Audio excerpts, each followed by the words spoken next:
What's up, Schmoville? Welcome to episode 17 of the Don't Be a Beardo podcast with my special guest, Wendy Lee Szany. Before we get to the episode, I just want to mention all the other awesome shows we have on the SK Plus YouTube channel and the Schmoes Know iTunes feed. Every Monday, it's Cody Copster and myself on The Wanger Show. Every Tuesday, it's right here with Don't Be a Beardo. Wednesdays, you have the Sight and Sound Weekly podcast. On Thursdays, you have the Outlaw Nation podcast with John Roca himself. And then on Fridays, you have After Schmo with Jay Williams and Ryan Snelling. And then finally on Saturdays, you have the Schmodown Rundown. Please rate, comment, and subscribe. Talk about these shows. Share with your buddies, friends, colleagues, co-workers. Speaking of showing support for the show, this episode is brought to you by MeUndies.com. MeUndies are simply the softest, most comfortable underwear you'll ever wear. Once you try them, you won't want to wear anything else, unless you're naked or in your swimsuit. For every other second of your life, there's MeUndies. Every pair of MeUndies is sustainably sourced and made from micromodal, a fabric that's 3 times softer than cotton. If you're used to buying packs of uncomfortable, boring underwear that only come in white, gray, black, or tan, MeUndies will change everything. Because MeUndies comes in all kinds of colors and patterns, they release a new, limited edition pattern each month that always sells out. This month is a rainbow confetti print called Celebrate. Try MeUndies today. Go get the Celebrate pattern before they're all gone at MeUndies.com/beard, and you'll save 20% off your first pair. You have to feel for yourself to see why MeUndies has sold over 5 million pairs to date. And if you don't love your first pair of MeUndies, they're free. Get 20% off your first pair plus free shipping at MeUndies.com/beard. That's MeUndies.com/beard. One more time before we go. That's MeUndies.com/beard. MeUndies.com/BEARD. Now here is episode 16 of the Don't Be a Beardo podcast with my special guest, Wendy Lee Szany. Shut up and sit down.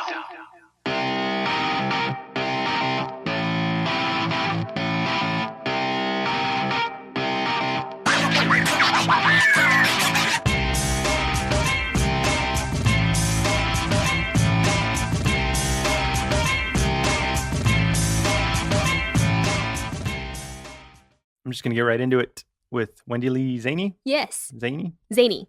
Hyphenated? Actually, I never made it legal. Oh, it's not your legal name? No, it's still Wendy Lee. So I wanted to, and then I talked to some friends who are married. Mm-hmm. And I was like, hey, what's the process of changing your last name? They're like, okay, so first you have to go to your Social Security office and get that changed on your Social Security card. And then you have to go to the DMV and then change that on your driver's license. And then if you have a passport, you have to do this. And then you have to go to your bank account. I was like, you know what? You lost me at DMV. You lost me at DMV. I thought it was so much easier with the money that I have to pay. This is too much. So That's like a month-long process. Yeah. And then like I've had some friends who they've changed their last names to their married last name. And then the marriage didn't work out. And then it's like a year to change it back. And I was like, I'm not saying my marriage is going to go that way. It's not. But like if that's such a hassle for a last name, I'm just going to. And the reasoning too is I am the only child. Oh, okay. So it was really important for me to keep Lee in my name. And so whether or not I kept or didn't, or if I take or didn't take Szany, like Wendy Lee Szany, it was always so. I just kind of go by Wendy. You needed Szany. that Lee in there. Always, yeah. But is it your SAG name?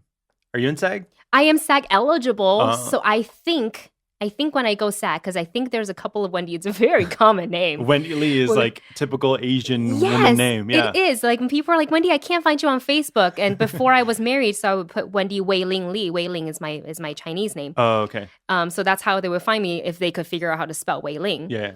And then after I got married, I was like, oh, easy. So I dropped the Wei Ling. I was like, Wendy Lee Szany, because there's no other Wendy Lee Szanys out there. So I feel like when I do have to find a stage name, if there is another Wendy Lee, then it will be Wendy Lee Szany, which has a nice ring to it. You want to be an actress? You come to LA for to be an actress? I did.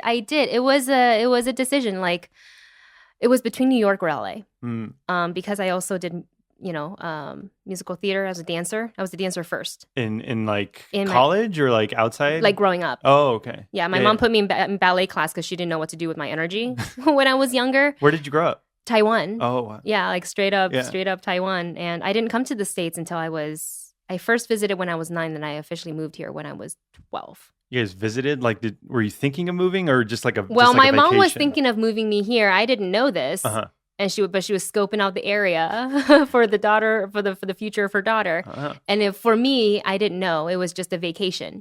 It's just a vacation. So all I thought at 9 years old, Wendy Lee was Disneyland and McDonald's all day, every day in summer. And then we went back. And I went right back to school in Taiwan. So it was no big deal.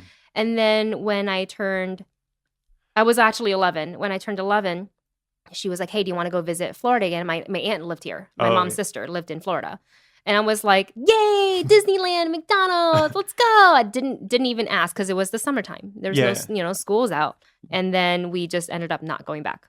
They didn't tell you that you were staying? Nope. Whoa. They're just until like, hey. School came around. She's like, you want to go to school? And I was like, okay. And she's like, you want to go here? Okay. Like the language barrier didn't even resonate with me. I didn't even think about it until I sat in class. I'm like, I have no idea what they're saying to me. The only thing I understood was math. You didn't understand any English at all? And they're just like, hey. I knew the basic phrases like, hi, how are you? What's your name? But when the kids at school would come up to me in like 1992, 93. Hey, what's up? The sky. Oh, like I didn't like understand the slang terms. Yeah, I didn't understand it, and this just like this awkward Asian girl in school didn't understand. I was failing, and I never failed in school up until I came to the States, and I was like, the only thing I'm passing in is math, and it's so stereotypical because I'm actually not even that good at math. The stereotypical of an Asian to be like excelling at math. Yeah, but it was because the school system in Taiwan is, I guess it's more advanced because we were working on I think it was like long division in 3rd grade, and I came here and I was in school in the U.S. in 4th grade, and they were just starting, so it was kind of a whole year ahead. Yeah. But then I eventually caught up because I was in the school system here, so I had no choice. So I was really good at math for like a year, and then we learned algebra, and I was like, I don't understand. And then you just level out. You're like, okay, I'm at the American system now. And then I was like, okay, I hate math again. Wait, so you were 11, so like 4th grade you come here, 5th grade? And 4th grade. But you were living with your aunt or your... Yeah, my mom's sister, my aunt, she was living out here and she had a job here. She was the only one in the family on both sides of my family that was in the States, and so we stayed with her. For how long? Up until I was 25, until I left. Whoa. Left to come to LA. Was it your parents or just you and your mom? Me and my mom.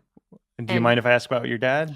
Yeah, so my mom was not happy in her marriage at the time, and she was thinking about leaving. And at the time, and I don't know how true this is what was told to me, so I have no idea. But at the time, if you got a divorce, the custody of the child automatically goes to the father because they're seen as at the time. Oh, it's different. It's different. Taiwan? It's different now, though. Yeah. At the time, the father is seen. It's deemed to be the breadwinner. Yeah, or? The breadwinner, and all this. They make more money, so the child should be in his care, and they didn't look into like here in the States. They look into the emotional part. They don't look at. They didn't. At least that's what was told to me is they didn't look at that. So before my mom wanted to divorce my dad, she said, "Okay, well, I want to have custody of Wendy. So how do I do this?" So she essentially put me up for adoption. Her sister, my aunt, adopted me. And that's how we got it. It would have worked out in the system that way because then my dad can't claim me as, his as custody. Yeah. But then my mom never went through. She had a change of heart. She never went through with the divorce anyway. So I was like, well, I guess. Wait, she didn't go through with the divorce? No, she didn't. So technically your parents were still... They were separated for a very long time. And it wasn't until like, I think maybe, I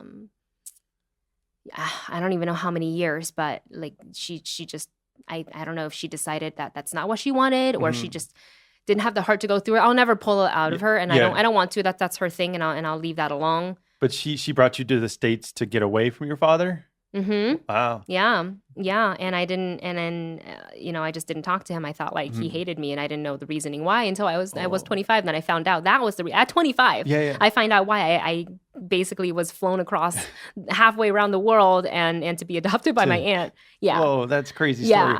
Wait, so like you thought your dad hated you? Yeah, because he like didn't write me or anything like that, and I think he was just too like emotionally stressed to, he wrote my mom a lot. Those two talked a lot, and I talked to him every now and again. But as a child, you're like, how come he doesn't want to take care of me? Yeah, like or like why isn't he here visiting? Like, well, I'm just here because I never got the full story. Oh. So then you blame yourself. You're like, oh, like I'm the Like, reason. what did I do? Yeah. A little bit. And then I blame my mom a little bit too, because I didn't talk to her for like 3-4 years. You didn't talk to your mom? When I found out the reason why I came, and I was like, but you never told me. Like, I think I would have understood. Yeah. And I'm your only child, and you never told me this. And that's at 25 to find out the night before I came to LA, when my aunt told me everything, I was like, this is not okay for me to find out. And I was so angry that I was like, I don't want to talk to you. Yeah. What your aunt told you, your mom didn't even tell you? Yes. How come your aunt decided to tell you? Because she thought it was time for me to know. Oh, okay. And that's what she said. She said, I know you're leaving for LA. You're not going to be here anymore. She's like, it's time you find out about this. And it was because it wasn't up to her to tell me. It's, like she's involved, but the person who should have told me was my mom, who knew the whole story. So I called her and I got mad at her. And I was like, this is not okay. Your aunt shouldn't have told you. I was like, you're right. She shouldn't have. You should have told me. Yeah. And 12 years ago when I was 11. Yeah. And, or waited like until I was 13, 15 when you think I'm old enough to handle, not at 25, where it was harder for me to handle. And it really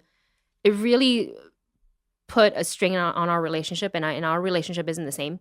And really? No, it's definitely not. I'm not as close as I used to be. I used to tell her everything when I was younger. Yeah, because you trusted her, and now that kind of like broke the trust. Yeah, and so now, like, even now, I feel like sometimes when I talk to her, I'm cautious, and that's not the healthiest relationship I have with my mom. And I love her. She's my mom. Yeah, and I wouldn't, if you really want to step back and think about it, I wouldn't have this type of life if she didn't do what she did. That's true. The cards wouldn't have played out. Yeah. The cards wouldn't have played out this way. Like she acted in your best interest to bring you to the States and help you like live an American way, I guess. Yeah, and I know she has me in her best interest. It wasn't like, let's see how we can screw up Wendy's emotional state. She wasn't thinking about that. No, she was thinking, what can I do for Wendy to provide the best life I can give her within my power. And it took 3 years of not talking to her and talking to other people and just really coming to terms with it myself to let it go. And I'm still working. It's still a work in progress. I do talk to her, but I'm working on just breaking that. And like, it's in the past. No matter how mad I want to get at her, there's no going back to changing it. Yeah, there's nothing you can do about it. And at this point, if I look at my life now and I'm married, and it's like, do I want to go back and change that? Because maybe I wouldn't have found Dustin. Yeah. So it's like I have to come to terms, and every day I tell myself that, like, just. Do you think like everything happens for a reason, and like that's the reason you're here, that's the reason you're with whoever you're with, and that's the reason you're doing whatever you're doing? Absolutely. And if it wasn't for her, I tell myself that every day, if it wasn't for her and the way it happened, I wouldn't be in LA right now doing this right now. I wouldn't be on this podcast right now. The podcast in Glendale that you said you lived in. But you said you spoke to other people. Did you go like therapy or like? No, not therapy, just friends, really close friends, college friends. I would, my boyfriend at the time, I told him he was there, me like a puddle on the floor crying about it. And he just was just like, okay, I gotta sit with her through this. And it was very difficult for me. And that's like a huge bombshell. You're like, oh, wow. Shell-shocked. Yeah. Like my life is just like the past 10, 20 years aren't what I thought they were. Yeah, I felt like I was living a lie. And I was like, how is this okay? Like, who am I even? Like, you just question everything. And that was not, I mean, yes, the timing, that's when I should have found out. I don't want to be finding out when I'm in LA, settled in. My aunt calls me like, hey, I have a conversation to have with you. Yeah. It was like my aunt sat me down and everything. So it was right. The way she did, it was right. But do you think if she told you when you were like 13, you would have understood, or it would have like helped develop the relationship? I think I would have understood better? Because the way it happened is, at 13, my mom was still very much in the States with me, and she's on a visa. She's not a U.S. citizen like I am. So she was, when the whole thing went down when I was 25, she was actually in Taiwan. So there was no, I think if I had that face-to-face with her and we got emotional that way, I think the relationship would have been strained, but not for 3 years. Yeah. And it would have been okay, and we would have crossed that bridge much sooner, and I'd be back to being okay. Yeah. And our relationship probably would be stronger because you have that face to face.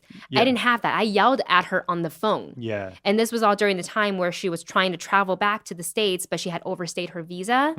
So customs didn't let her back in. So she couldn't even come back to like see you or anything. Right. So there was many factors that went into it, and so that built stress on her. It built stress on me. She's like, you have to do something about this. And I was like, what can I do about the U.S. customs? You overstayed your visa. I can call them and tell them, I want to see my mom, but it's like on paper, I'm adopted. I'm not really your daughter. And I was also over 18 at the time. So it's like we tried, but there was nothing we could do. And she just had to follow the rules like everybody else and go back to Taiwan and reapply for a visa for a later time. Were you able to go back there? Or did you ever think about seeing her out there? The last time I saw her here, like not via Skype or anything like that, was for my wedding. That was the last time she was in the States. But like, I haven't gone back. You haven't gone back to Taiwan at all? It's so expensive. It's so expensive. It's because 2 people have to go back. It's me and Dustin. Oh yeah. We both have to go back, and it's like $3,000 for one person. Whoa, like a round trip ticket? Yeah, it's like a round trip ticket. Maybe it's $3,000 for 2 people, but it's like. We also have to think about when you go to Taiwan, it's like a 15-hour difference. Yeah. There are 15 hours ahead of us. So you have to take into consideration your jet lag, and you have to get used to the time change. And I don't want to go for a week. You can't do Taiwan in a week. And Dustin's like, I want to show him everything. I want to show him where I grew up and where I went to school. And it's like when I go back every time. Yeah. In the past, when I've gone back, I take 2 days and all I do is sleep because your body is tired from traveling and it has to catch up. Yeah. And no matter what you think you can do to try to like work your sleep schedule on the plane, it doesn't work. I've tried it. I've flown multiple times and I couldn't do it. So I told Dustin, I was like, we need to have 2 days to get our bodies time to the right time zone. And then you would take days to meet all of the extended family, all of the cousins. And then you would, like do the obligatory like tour of like where Wendy grew up. This is my street and this is where the chicken are and stuff like that. And then we go and explore on our own. So I wanted like a solid 2 to 3 weeks. Yeah, like a month-long trip. Yeah. And that's a lot to think about because we have 2 dogs. So we have to think about that. We have jobs and how long can you take off and all this and that. So there's a lot of factors. So we've been putting it off. And I think like either this year or by like next year, we gotta go. My husband has never actually met my dad. Really? Yeah, my dad didn't come to the wedding. He can't fly a long distance. He has really bad anxiety and a fear of flying. So he called me after I was engaged, and he apologized, and he said, I don't think I can make it. And I was like, but I knew. You understood. It wasn't like a shock to me. It wasn't another one of those like, what? I knew. I knew it was always, I would have been more surprised if he came. It would have been great, but. And I'm not mad at him for not coming. I understood. That's always been a thing. But you're closer to your father now, or are you still like did you fix that relationship with him? Yeah, because I understood that it wasn't because he hated me. It was because he didn't know what to do. What do you mean he didn't know like how to take care of you? He didn't know. He didn't know that we were leaving. He didn't know my mom and I were. She left him a note. Whoa. On my desk. Yeah. She packed all of our stuff. He didn't know we were leaving. She planned all this without knowing. So he was shocked. And the first thing he was trying to do was get his wife back. Yeah. So, she was here. So he knew I was going to be taken care of by not only my mom, but also by my aunt. Yeah. So, we talked about it and I understood. And I was like, look, I'm not mad. Yeah. I thought I was, but now I understand. I'm not mad, or I don't think that you hate me or anything like that. But you didn't talk to him until you were like 25, 26. Yeah, because I didn't know how to. Yeah. I didn't know how to when he wasn't writing me or didn't call me, like on my birthdays and stuff like that. And I'm like, well, like does he care? And so I think neither one of, because of the communication gap and me not knowing the full story. Yeah. I think there were some blind spots that neither one of us knew about, and so we didn't know how to approach this overseas phone only relationship. Yeah, you guys really need to like see each other and talk it out and everything. Yeah, but my dad and I, we were close when we were young. I mean, he was the one that showed me like Top Gun and Star Wars. Really? All the movies when you're growing up? Wow. Yeah, he's the man that he's like, look at all this. Look at Star Wars. I was like, what is this movie? He showed me Jaws, all the good stuff. Wow. Yeah. So you were closer to your father, and then like your mother just like kind of just rips you away from him. Yeah.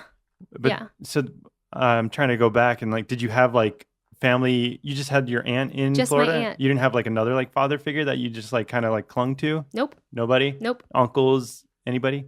Nobody, which is kind of weird, but Did you like? Was it? I assume it was tough to make friends in like elementary school or whenever you're in middle school in Florida because you couldn't even speak to them. I got really lucky, and I met on the first day. I met this girl. Her name is Michelle, and she was my first friend ever here in the States in school.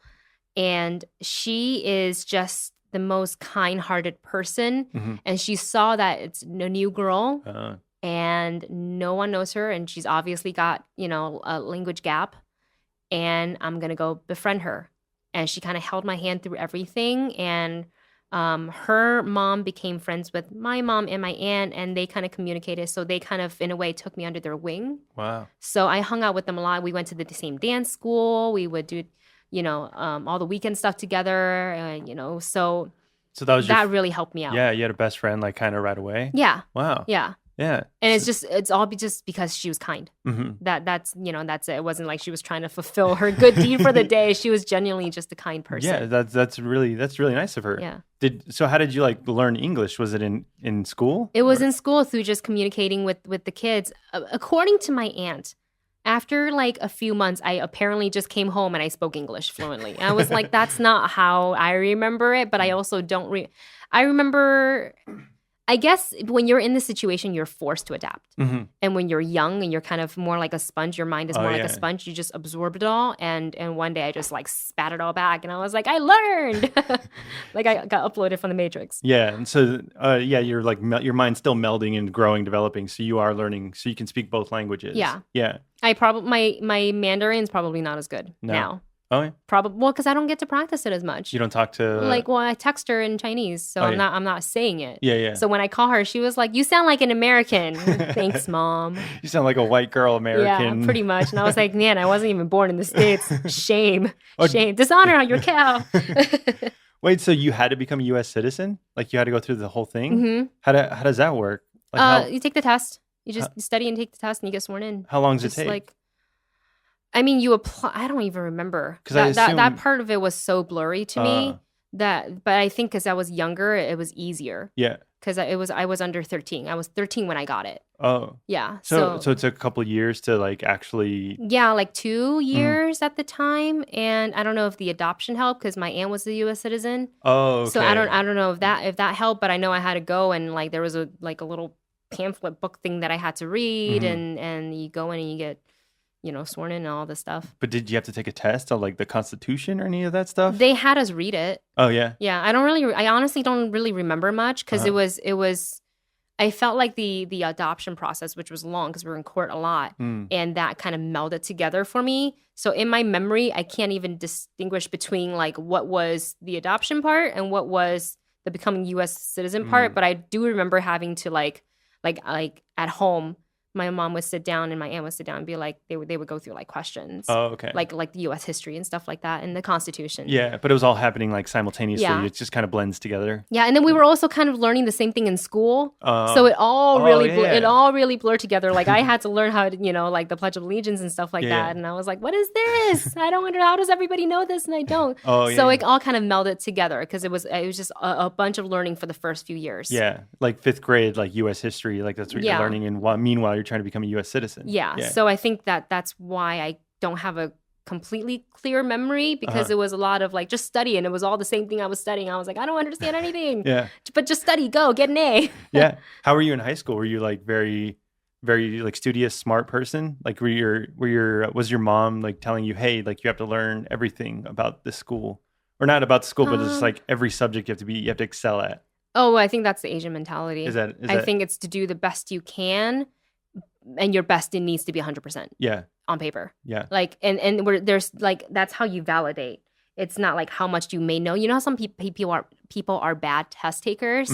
Like, I feel like I'm a bad test taker, but I have the knowledge. But the pressure and anxiety of putting things down and knowing you have to, like, I want to get 100%, I can't miss, really gets to me in tests. So, was it the pressure on yourself or like from your parents? Both. Yeah. Both. I put it on myself because I've always felt ashamed if I got anything less than like a 95. Wow.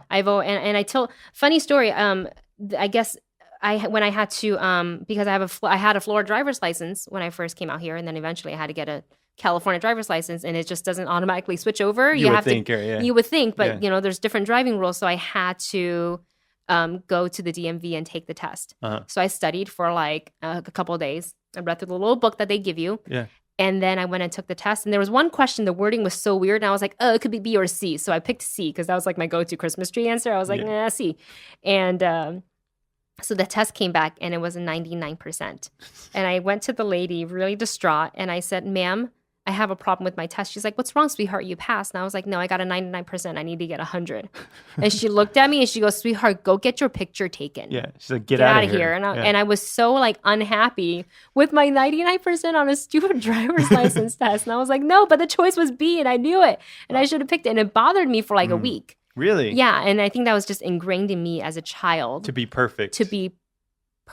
Or as close to perfect as possible. Yeah, like you just have to excel at everything you do. And I think it's good and bad. I think it's good because then you have this expectation of yourself to always want to do better and better and better. Yeah. But it also puts a strain on you where you get to the point where you don't enjoy what you're doing anymore because you're so focused on that 100% on paper. It's stressful. And and after a while, like the 100% means nothing. It doesn't mean anything. Yeah. There's people I know with degrees and they can't get a job. And I think that's really sad, but it's because it's on paper, but you worked all like 8 years in school for a piece of paper that tells you, yes, you do know all of this in these areas you studied, but where is the result of that? Where is the reward for that? But when you're in that, you're like, hey, I got 100% on this history test, and it feels good. Yeah. It feels. My mom used to question too, like if I got an A-, she'll say, why is there a minus? And then, but then on the flip side, if I got an A+, did you make the little down sign to make it a plus? Oh, she thought like you fixed it? She would ask. I was like, come on. So you couldn't even please your mother. Come on. She was always like questioning it. Always questioned it. And then if I got the 100%, that was the worst growing up. If I got 100, Mom, look, I got 100%. Oh, there's no bonus question for the 101 and 2. Come on. Really? Come on. I feel like growing up is just you can always do better. It's always better than 100%. But see, that is a good thing because you're always trying to excel at what you're good at. If you're good at something, you want to be better at it. Yeah. So like that helps in like your work ethic and just being the best you can be. But while you're in it, you're just like stressed. Stressful. Yeah. But I don't. You're already thinking ahead, like, am I going to get 100% on this already? And you haven't even finished step 1 of what you're doing yet, and you're already at the finish line. And that was a work in progress for me to kind of train myself into, okay, Wendy, one step at a time. So like sometimes when I do things, I'll like list out little steps of like, okay, step 1 is this. Yeah. Let's just not to get to the final result because you can't get there without going through the progress. Yeah, without like the first step forward. Do you ever like get overwhelmed with everything and just like kind of shut down, or do you have that mentality? You do? I do. I get so overwhelmed because I want to do everything and I want to do everything well. Like I feel like sometimes I'm overly ambitious and I achieve nothing at all. And then I stress myself out and I was shut down for like 24 hours. Really? Where I don't want to work on my YouTube channel and I don't want to work on my blog and I go on Facebook and I get depressed because you know how Facebook, everybody's like, I'm doing so great in life. And I'm just like, everybody's doing better than me. I'm going to eat a pint of ice cream. And then I get over it. And then I go back to my list and I think, okay, you can get to where you want to be, but you got to pick one. Which one you're going to start with and you're going to do the start to finish.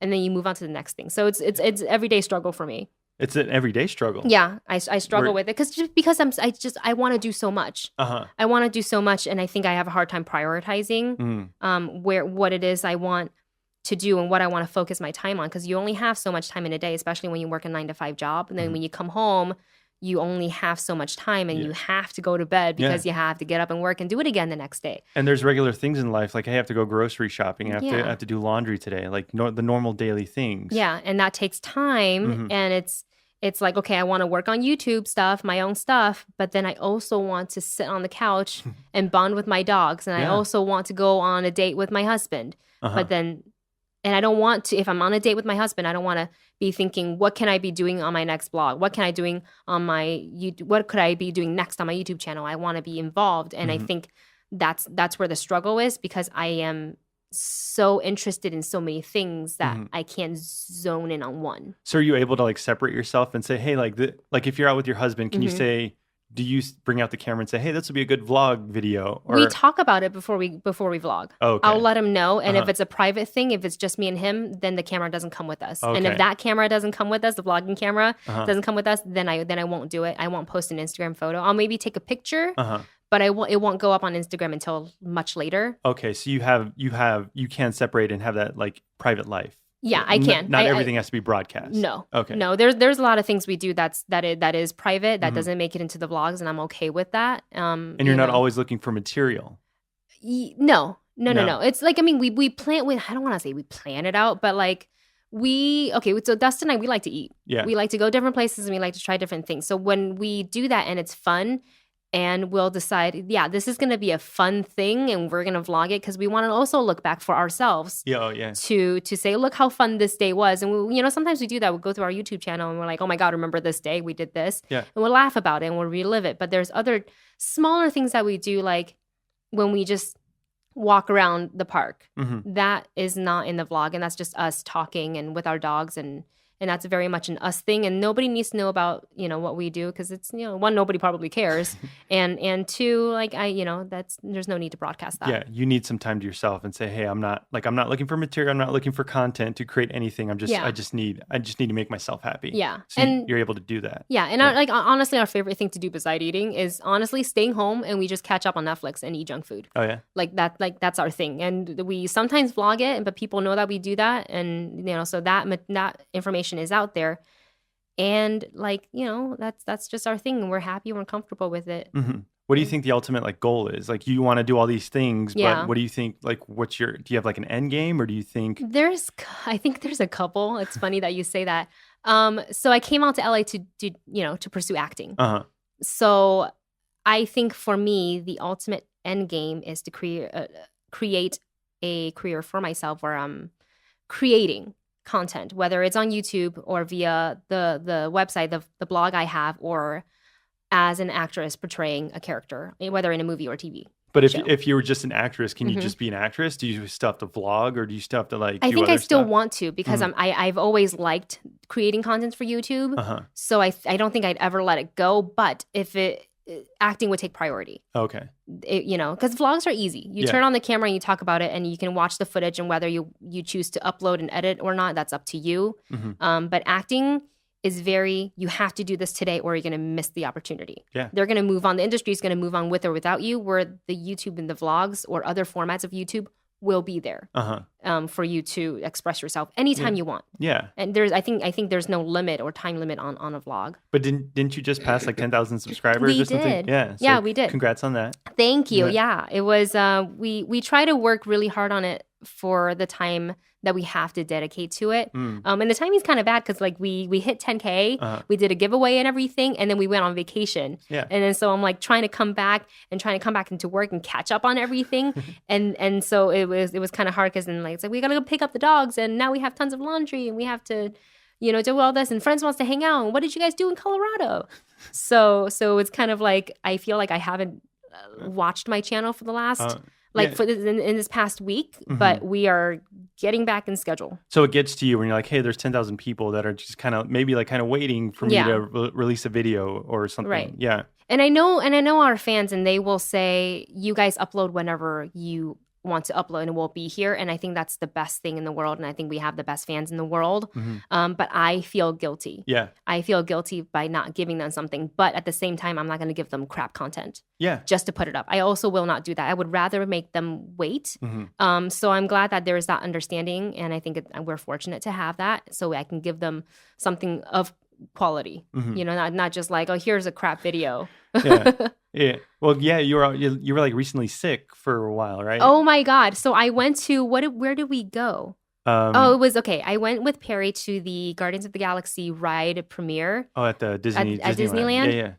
And I used to work at a theme park, and when I worked at Universal Studios, my immune system was the best ever because there's kids running around, sneezing. Touching. Yeah, exactly. So it's I never got sick. I never got sick, and then I've been out of the theme park atmosphere, I guess. Yeah, you've been in a studio in Collider. Yeah, for a little while, so my immune system is not as strong, and it was a colder night, and I think I was also running on very small amount of sleep, and you're at Disneyland and there's so many things to see and look and touch, and then you touch all of that, and then you touch your face, and then I woke up the next day and I felt a little tickle at the back of my throat, and then I sneezed. I went, uh-oh, and then it turned into this that's how it starts. Whole week thing where I was trying to hold it, and I was vitamin C and all this every day, whatever I felt like that was good for the system. I ate it, I drank it, whatever.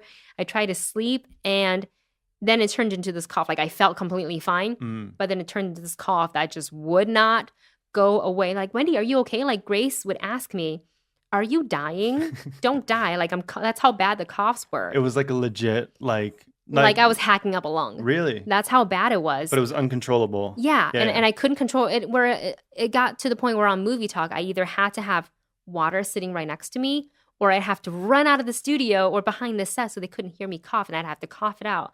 And then Cody and Adam would be like, are you going to die? I'm like, no, I'll be okay. And it sounded terrible. So it's just like, and that took, I still have a little bit left on like the cough. You're still coughing? Yeah. Whoa. But I feel completely fine. Oh, okay. It's terrible. And I'm like, why isn't this going away? It's been like 3-4 weeks. But is that something you go to the doctor for?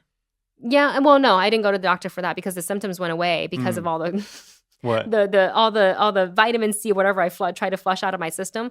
I actually felt fine after 2 or 3 days. Oh, okay. But then the cough kicked just in. There. Yeah. And it's just like, it just lingers. And I was like, why does this have to be? I guess it's better a cough than a runny nose. Yeah. I guess if I had to pick one. But it was really annoying. But it's finally getting better. And like, knock on wood, now I take vitamin C every day in the morning when I wake up. I pop vitamin C. And I was like, I will not get sick again. That's what happened is too, I fell off the vitamin C train when we went to that Guardians thing. I didn't take it for 2 days. Just little pills, 10 milligram like tablet chewable. Why didn't you take it for 2 days? Or you were in because I ran out. Oh, you ran out because I ran out and I forgot to go to the store. And I'm like, I'll be okay, Disney, and I'll be fine. I've been there before. And then I woke up. And I'm like, did Perry get sick? No. I don't think so. Well, I don't know. I have to ask her. I don't think so. But then when you're sick, like, doesn't your husband get sick because like you guys are sharing beds and yeah, and he didn't get sick. He didn't get sick either. Yeah, actually. Well, you know what though? He was sick before. Oh, okay. So I think his immune system was either it was back up or by he just didn't get sick. Or maybe he got you sick and you just think it's the Guardians of the Galaxy thing. Maybe. I guess I could put the blame on him. I put the blame on both things. But but it is a thing. Like if I don't go to Disneyland for like a month or so, and then I go and then I touch everything and then I touch my face, like I like to do, I will wake up the next day and I will feel sick. And that's why I genuinely think it was Disney and not Dustin. You want to think. But do you bring like hand sanitizer around and everything? Yeah. Hand sanitizer, everything. It didn't help. Nothing? It didn't help that day. Yeah. Do you normally go to Disneyland? Like do you have a pass? Yeah, we have a pass and we try to go at least like 2 times a month, but that gets hard because, we both work and sometimes it's like, oh, we're so tired and you have to take that like 40-50 minute drive to Anaheim. It's like, do we want to or do we want to just stay home and veg and like catch up on Netflix? And we usually just choose Netflix. Yeah, because you work at Collider 9 to 5 and then you have all these like vlogs and YouTube channels. Like you're busy. I'm very 24 busy. hours a day. Yeah. I wish I had another 10 hours in a day. Yeah, right? Always. It would just help out. Yeah, I think everybody would. Yeah. Just, time to do stuff. Are you able to take like time off from Collider and say, hey, can I take a couple days off, or would everything fall apart without you? Oh, no, I could totally do that. And there, I think Collider, we have so many good people working there that they're sufficient enough to cover for one person who's out. I mean, I just came back from vacation and the place didn't burn down, nor do I expect it to, but I feel like I need to be there. Yeah. I think it all goes back to that like mentality where I grew up, where you have to be good at everything. Like I feel I have a hard time going on vacation. Yeah, me too. Yeah, and it's like I don't want to leave the work, and like what am I going to miss out on? That's a thing too. Like I feel like if I leave, I might miss out on something. But then I'm lying to myself. I'm cheating myself out of the time to myself. And like going to Colorado was like the most fun thing ever. And it's a very beautiful state, and it was really relaxing. And because the lack of like phone signal over there, I really was pretty much unplugged. You were disconnected? Yeah, and it was nice. So you were able to relax and not like freak out and like, hey, what's going on, Collider? What's going on movie news? I need to like report. And nor did I didn't look. Usually I'll look on my Twitter feed and check like the latest news in the movie world, and I didn't feel the need to. I was like, whatever. I didn't care. I was just I was breathing in fresh air and I was with the family, so it was just fun and relaxing. How long were you there for? We were there from Friday to we left Monday. Oh, okay. So like kind of like the weekend. 3-4 days, yeah. Extended weekend. Yeah. So by that Sunday, are like you ready to get back to work? Yeah. Yeah. I was ready to come home, to go back to work. I was ready to see my dogs. Yeah. Oh yeah, you left your dogs over here? Yeah, we put them in like daycare boarding. Yeah. So I knew they were taken care of, and they also have a little camera and in daycare, so I would turn it on. Like that was the thing I did check in on at least once a day. I would check in and see how they were doing it, but it's not like a new place. They've been going for almost a year to this place. Anytime we have to travel or we have like if we're too busy during the day, like I can't take them to work. because there's a screening I have to go to or something like that where we put them in daycare. So they'll be in daycare from like 9 to like 8, almost 12 hours, and we'll pick them up. Wow. But I can look in and see how they're doing. Jeremy Johns' dogs go there too. Oh, yeah. Yeah, I told him about the place. And I was like, you should go here. And he's like, okay. So the little puppies were actually running around during the same weekend because I think he went home for the weekend. Oh, yeah. Yeah. But you guys, like, Collider's like really like pet friendly. Like, you guys have like pets all over the place over there. Yeah, you should. I don't know when this podcast is going up, but one of the behind the scenes show that's coming up, it's like dedicated to the Collider pets. Oh yeah. So Grace's dog is in there. My dogs are in there. I think Riley's dog made an appearance. I'm not sure about Gypsy in Danger. Who's that? That's Jeremy's dogs. They can tell you what movie. 10 points to anybody who can figure out what movie that's from. Gypsy in Danger? Yeah. I don't even know that one. I'll tell you after. Okay. So they can guess. So are your dogs like therapy dogs, or are they just like things you like to take care of? Like they are not like by definition therapy dogs, but they certainly are to me. Like they feel like they're like emotional support dogs. Okay. Because like when I'm having a bad day and I just look at their faces and I'm like, you guys are so cute and fluffy. Yeah. And I pick them up and they make you like they have healing power. They make you feel so much better. Yeah. And they calm me down. So I think when they do get to come to me, to come with me to work, I think it's nice where you're stressed out with work, as sometimes work can get stressful. You just kind of look at them and you pick them up, and because they don't know stress, they just want to love you. It's like a simple life with them. They're just happy to have food or like a treat, and go on walks and sleep in their little bed, and it's the cutest thing, and it's so simple, and it's just when you have them with you, and it's just that like everything is really going to be okay. Yeah. Don't you wish you can just be like that simple? Sometimes I look at Falcor and Navi, I'm like, must be nice. Yeah. To have just food, water, unlimited supplies of treats, and sleep wherever you want. Sleep wherever you want. Do whatever you want. Roll around on the grass. Nobody cares. Yeah. You know, because you have people that take care of you. But it also like it's balance. Like it's stress that you're putting on yourself. Mm-hmm. Yes. Like, do you feel like you can put a little bit less stress on yourself and just be okay?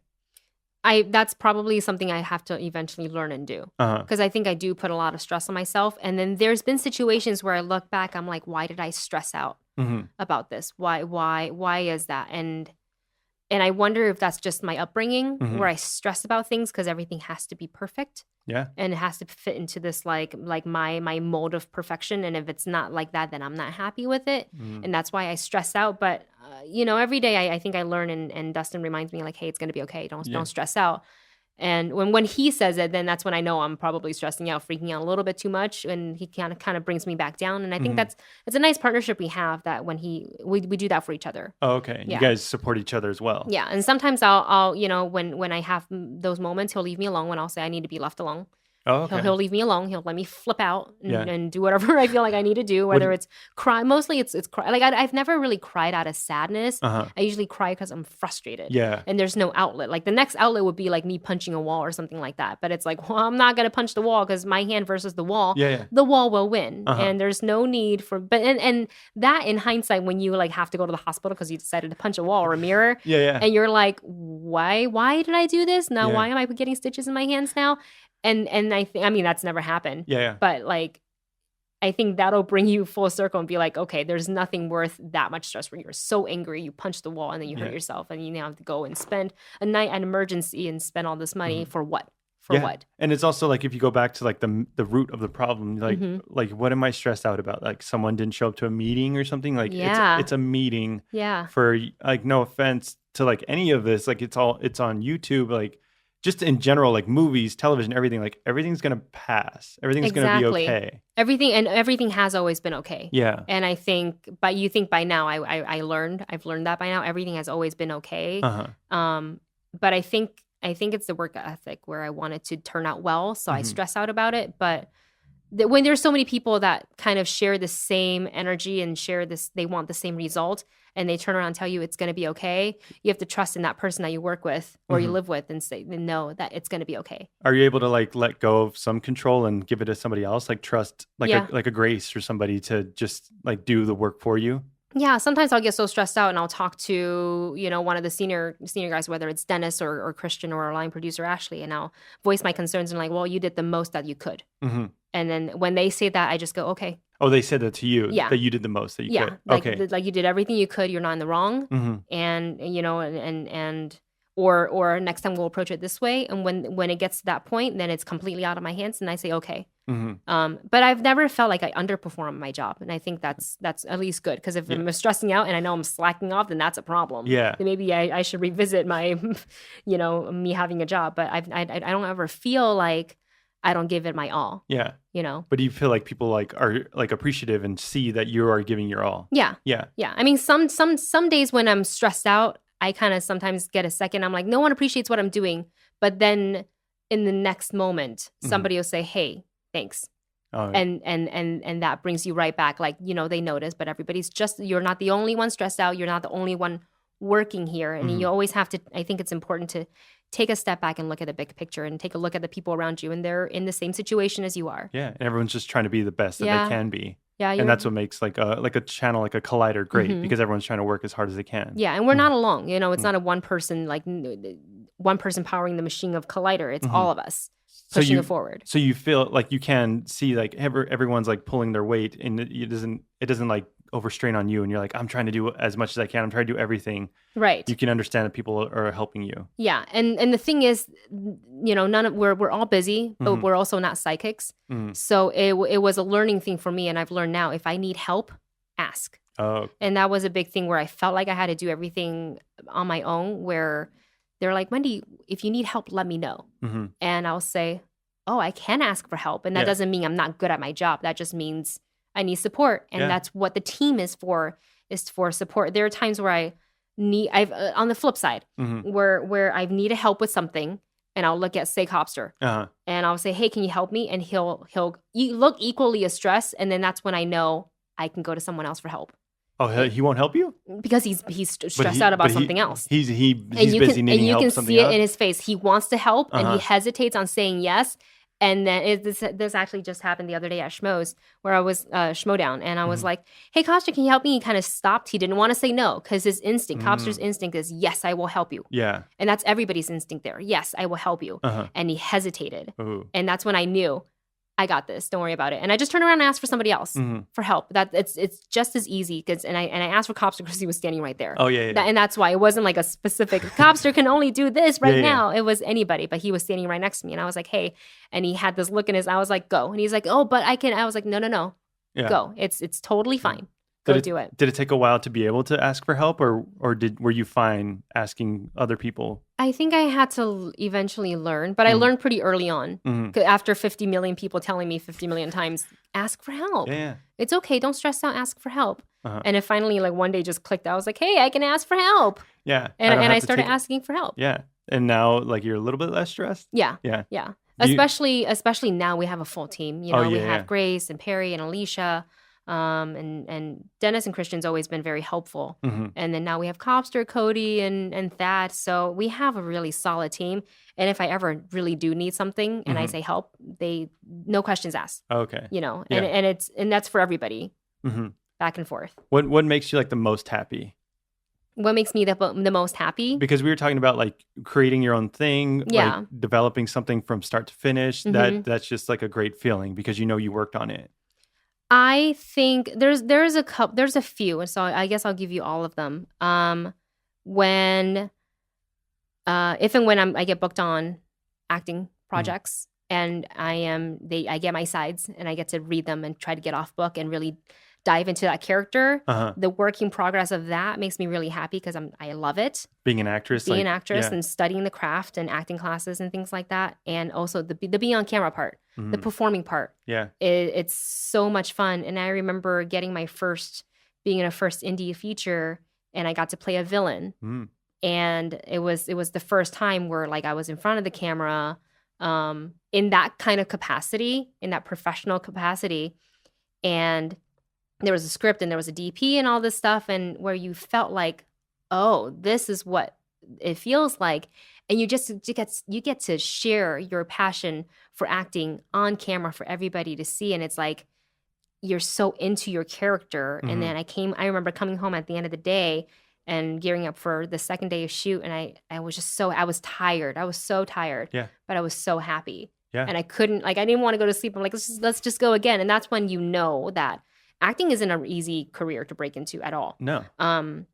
But the reward, I think, is so monumental. It's that like the catharsis, that release, like you get to release all your emotions and let it all out. And then at the end of the day, you're just like drenched or you're done. Yeah. And you just put it all, like if you feel like at the end of the day, you're tired, you're emotionally drained because you put everything on the table as far as your character goes and your performance goes, then you did your job and you want to get up and do it again, then you know you found it. Yeah. But if there's ever a day where I come home from a shoot, I'm frustrated and I didn't like my performance, then I need to think about what I want to do, what I really want to do. Because I think if I ever get to that point where I'm frustrated and I come home and I hate everything that I did that day, then that's a problem. Have there been days where you're just like questioning yourself? Like, what am I doing?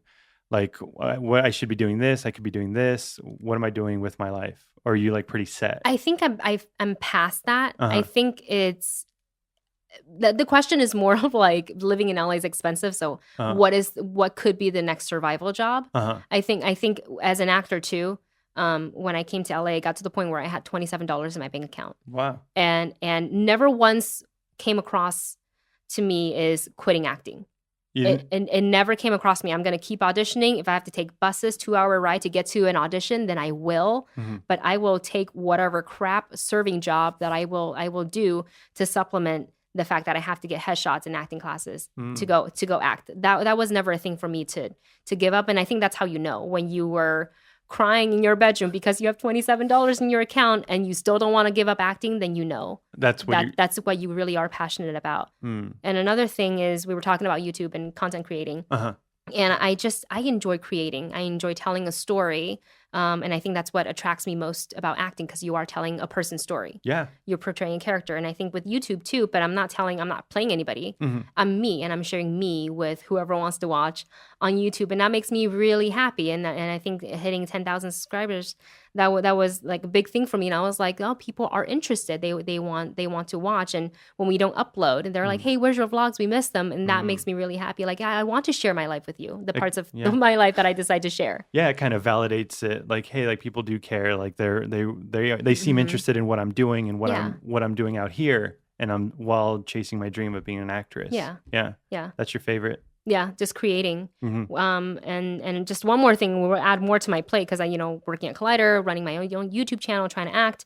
I also have, and I revamped it all just recently, my blog. It's everything geeky, so fashion, lifestyle, food, and it's called Geek and Glitter. Like you have an actual blog that you like write stuff on? Oh, okay. Yeah. I'm a little late on that because I was supposed to blog about something, and then it's sitting in a draft, and I just haven't come back to it because I was away on vacation, and when I was like away on vacation, I was dedicated to being on vacation. Yeah.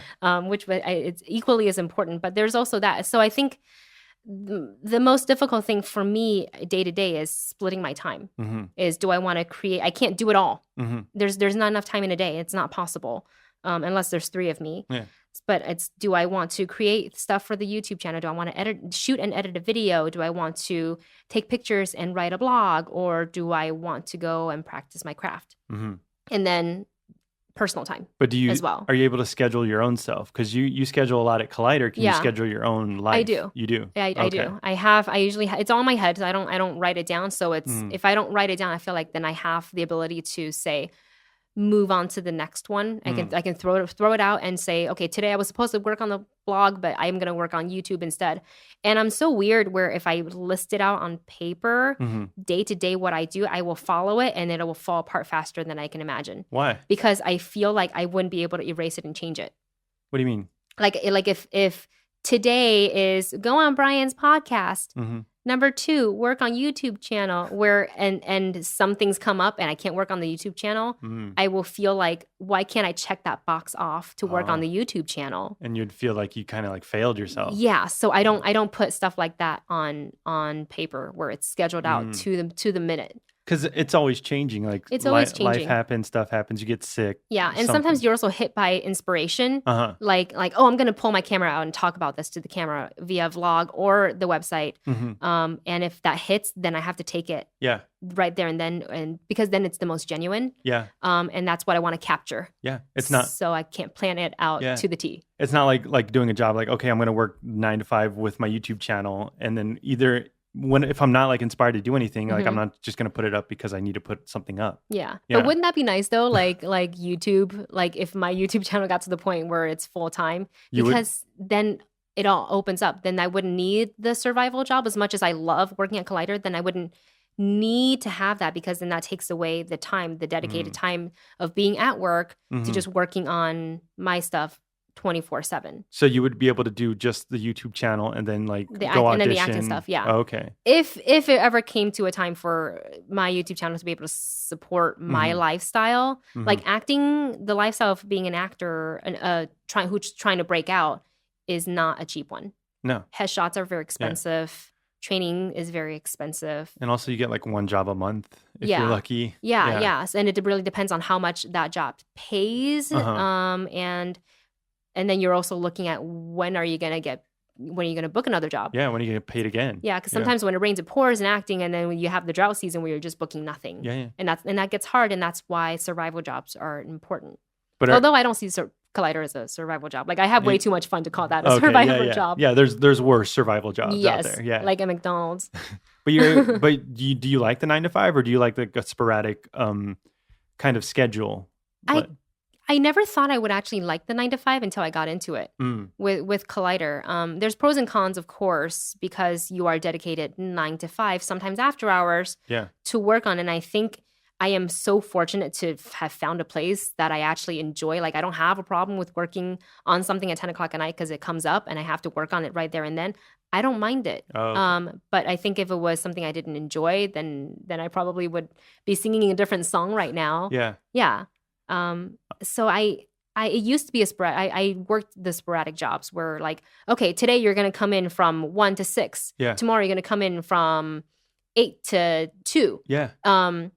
And it's harder to schedule, I think, your life that way. So in a way, I guess what I'm saying is I do like the 9 to 5 because I know Monday through Friday, 9 to 5 is this. Yeah. And I know because I schedule everything, so I know where everything's going. And then when I leave, and I also have my weekends, and I can kind of loosely plan that out. You don't really work on the weekends, or you do? A little bit. I think everybody do try to take their weekends. Like I don't really talk to Christian or Dennis over the weekends unless there's like some sort of emergency or or like for example, if an in studio is happening with a certain talent and they can only come in on Saturdays or Sunday, which never happens because they want their weekends too. Oh, okay. Yeah, they want their weekends too. But so there's never really like a screening or something on a Saturday you have to go to and then go back to Collider and upload a reaction video or a review? Press screenings are rare for the big movies. Usually they'll come Tuesday, Wednesday, or Thursday evening. And then depending on when the embargo lifts, we normally don't have to go back to the studio and shoot the review right away. But for example, if the screening for Thor Ragnarok is coming is tomorrow night, and the embargo lifts as soon as the movie is over, yeah, you can bet your ass that we're gonna be going back to Collider right away, setting everything up. But that's a need. Oh, okay. And we understand that for the channel because we want the channel to do well, and we know people would want to see what our panel wants to say about the movie. So that's an understanding that we all have for it. So everyone has to be there, like Cody or like the technical director or somebody, whether it's Cody or Adam or Jonathan or Thad or maybe just Dennis if he's not sitting on the channel. So it really depends on one, how many people we want on the panel. We have 4 mics. 4 I think is the maximum for a panel review. We can go to so it kind of we have to decide that first. How many people we want on the panel. So if it's a 4-person, you have to dedicate a longer time to be there and to set up. If it's a single person, then there's less people involved. But if we're going to go full scale and we want a 4-person panel, then we will need a technical director there. Someone like Cody or Adam or Thad or just Dennis if he's not on the panel. So we can run the lights and the mics and the TriCaster. And then, of course, we'll need the panelists. Yeah. So like a Christian or a Perry or whoever to be on the panel when they speak about their thing. And then we have to hand it over to an editor. Yeah. Who will edit and sit there and render. And he has to be there all night. And he's like the last step before it gets on YouTube. Yep. Is it Frank that edits it? It really depends. We have so many editors. We have Jonathan. We have Thad. We have Dennis still edits. Copster, Cody, I believe they edit too. And we have Joey and Alex. So there's a whole pool to pick from. But I would think Frank, I think, lives really close. Oh, okay. So yeah, he rides his bike to work, right? I'm not sure how he gets to work. I actually don't know that part. Oh, but I just seen him like ride a bike, so I'm like, oh, really? Then probably. Yeah, so he must live around the block or something. Then probably. Yeah. And so whoever lives the closest and whoever responds to Dennis's call for hands on deck. Yeah. Do you like being on camera, like hosting movie talk, or? I love being on camera. Yeah. I love being on camera, and I love whenever this actually just happened the other day, and Sinead was something came up and she wasn't able to come in. Mm-hmm. So I asked Christian and then Dennis, and I was like, "Hey, who do you want to host?" Like, "You want to host?" And I was like, "Yeah, I want to host." Mm-hmm. And they give me the opportunity, and I so much appreciate it because I enjoy it so much. But what happened that day, man, I was so mad because I hadn't hosted in a while. My intro was good. I was like, all right, I'm happy with the intro. Yeah. And, we'd read the stories off the laptop. Yeah.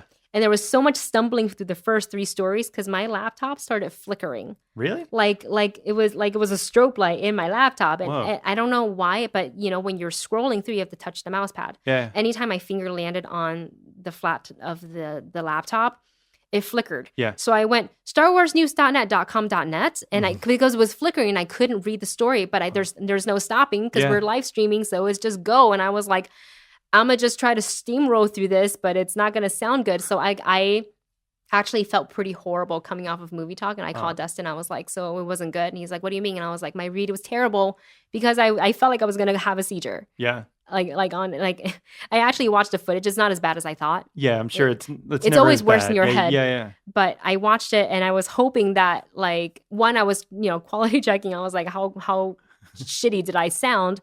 And 2 was I was like, my eyes was just going crazy, and I was like, did I look like I was losing it on camera? Oh yeah, but I didn't see it. Oh, okay. So that was good. Yeah, like on camera, you just see yourself just like scanning like back and forth trying to read it, but it wasn't as bad as you thought. No, and I actually I slacked Cody at one point, and I was like, Cody, my laptop is freaking out, and he actually came and gave me his laptop, and I was like, but I have all my notes and correction and pronunciation written on this one, so I can't. I didn't have enough time to copy between the stories to copy it over to his laptop and. Whatever, and I didn't want to risk it, so I was like, you know what, we have 3 stories left plus Twitter and mailbag, it's fine. And when he put his laptop down, I don't know if they hey buddy, hey fellow laptop, and mine just decided to stop flickering. Oh, it worked? Yeah, it started working? It did a little bit here and there, but it wasn't as bad where the first 3 stories was continuous. I would miss the line. I'm like, which line am I reading? What paragraph am I reading on right now? I really couldn't tell. But did anyone know the wiser? The panelists that were going to talk about the movie, did they understand the main story? Yeah. Okay. Yeah. Well, the thing is, everybody gets show notes too, so they know what they're talking about. Okay. They definitely they do their research and they definitely know what they're talking about. You've been a panelist though, right? Or are you just hosting it? I've actually sat on the panel a couple of times. The first time I ever sat on was 2015 Comic-Con, and we had to come back and report on it. So I kind of had a little bit of camera time. I sat on the panel. I felt like I was like, ooh, I got upgraded to the adult table at Thanksgiving, and it was a lot of fun just kind of talking about that. And it's evolved since, where I've been on review panels, and I've done reviews with Perry, and I've done commentaries, when we watched the movie and the DVD commentaries, where Ellis and I reported, I think it was last year's WonderCon. Maybe it was a WonderCon, but I don't remember what year, where we talked about the James Wan panel, where we talked about The Conjuring 2 and Lights Out. Oh, okay. So I get a little bit here and there, and I love it every time. So you're able to hold your own against the guys and hey, I know about movies. I know I bring something to the table. At least I like to think so, and I feel like if they're comfortable enough to ask me to go on camera, then they must believe in me one way or another. I always do feel like I have so much more to learn, so I'm always open to learning, and I watch these guys all day, every day, and I think learning is the best way to get better at it. So I definitely don't think I'm at the top of my game. I think everybody can always continue to learn. That's what I want to do. And I think I'm in a really good place to learn from a lot of people that are really talented at what they do. What do you think some of the things that you want to learn are? Or what are you trying to learn and trying to get better at? I think just be able to convey my thoughts better on camera, putting them in words, because sometimes they get lost in my head. Okay. Yeah, Christian and Ellis are so good at it. They're just they just spit it right out, and I'm like, wow. But they've also had years and years of experience. They're quick. They're quick, good. Yeah. And it's also they've been doing stand-up, so they know how to handle a mic. And Yeah. So that's something you want to get better at. Yeah, and that's where improv training classes comes in. Oh, you're taking improv training? I'm looking into a couple of them, so I'm trying to find like the best fit for me. Like a UCB or iOS, Second City, something like that. Oh, okay. Yeah. But you've never done improv or like any like kind of comedy stuff? I have, but in like private classes, you know. And what do you mean private? Like when you have like not a casting director workshop, but okay, just a small... like I took classes with Noah Blake. Who's that? Do you know Robert Blake? Yeah, his son.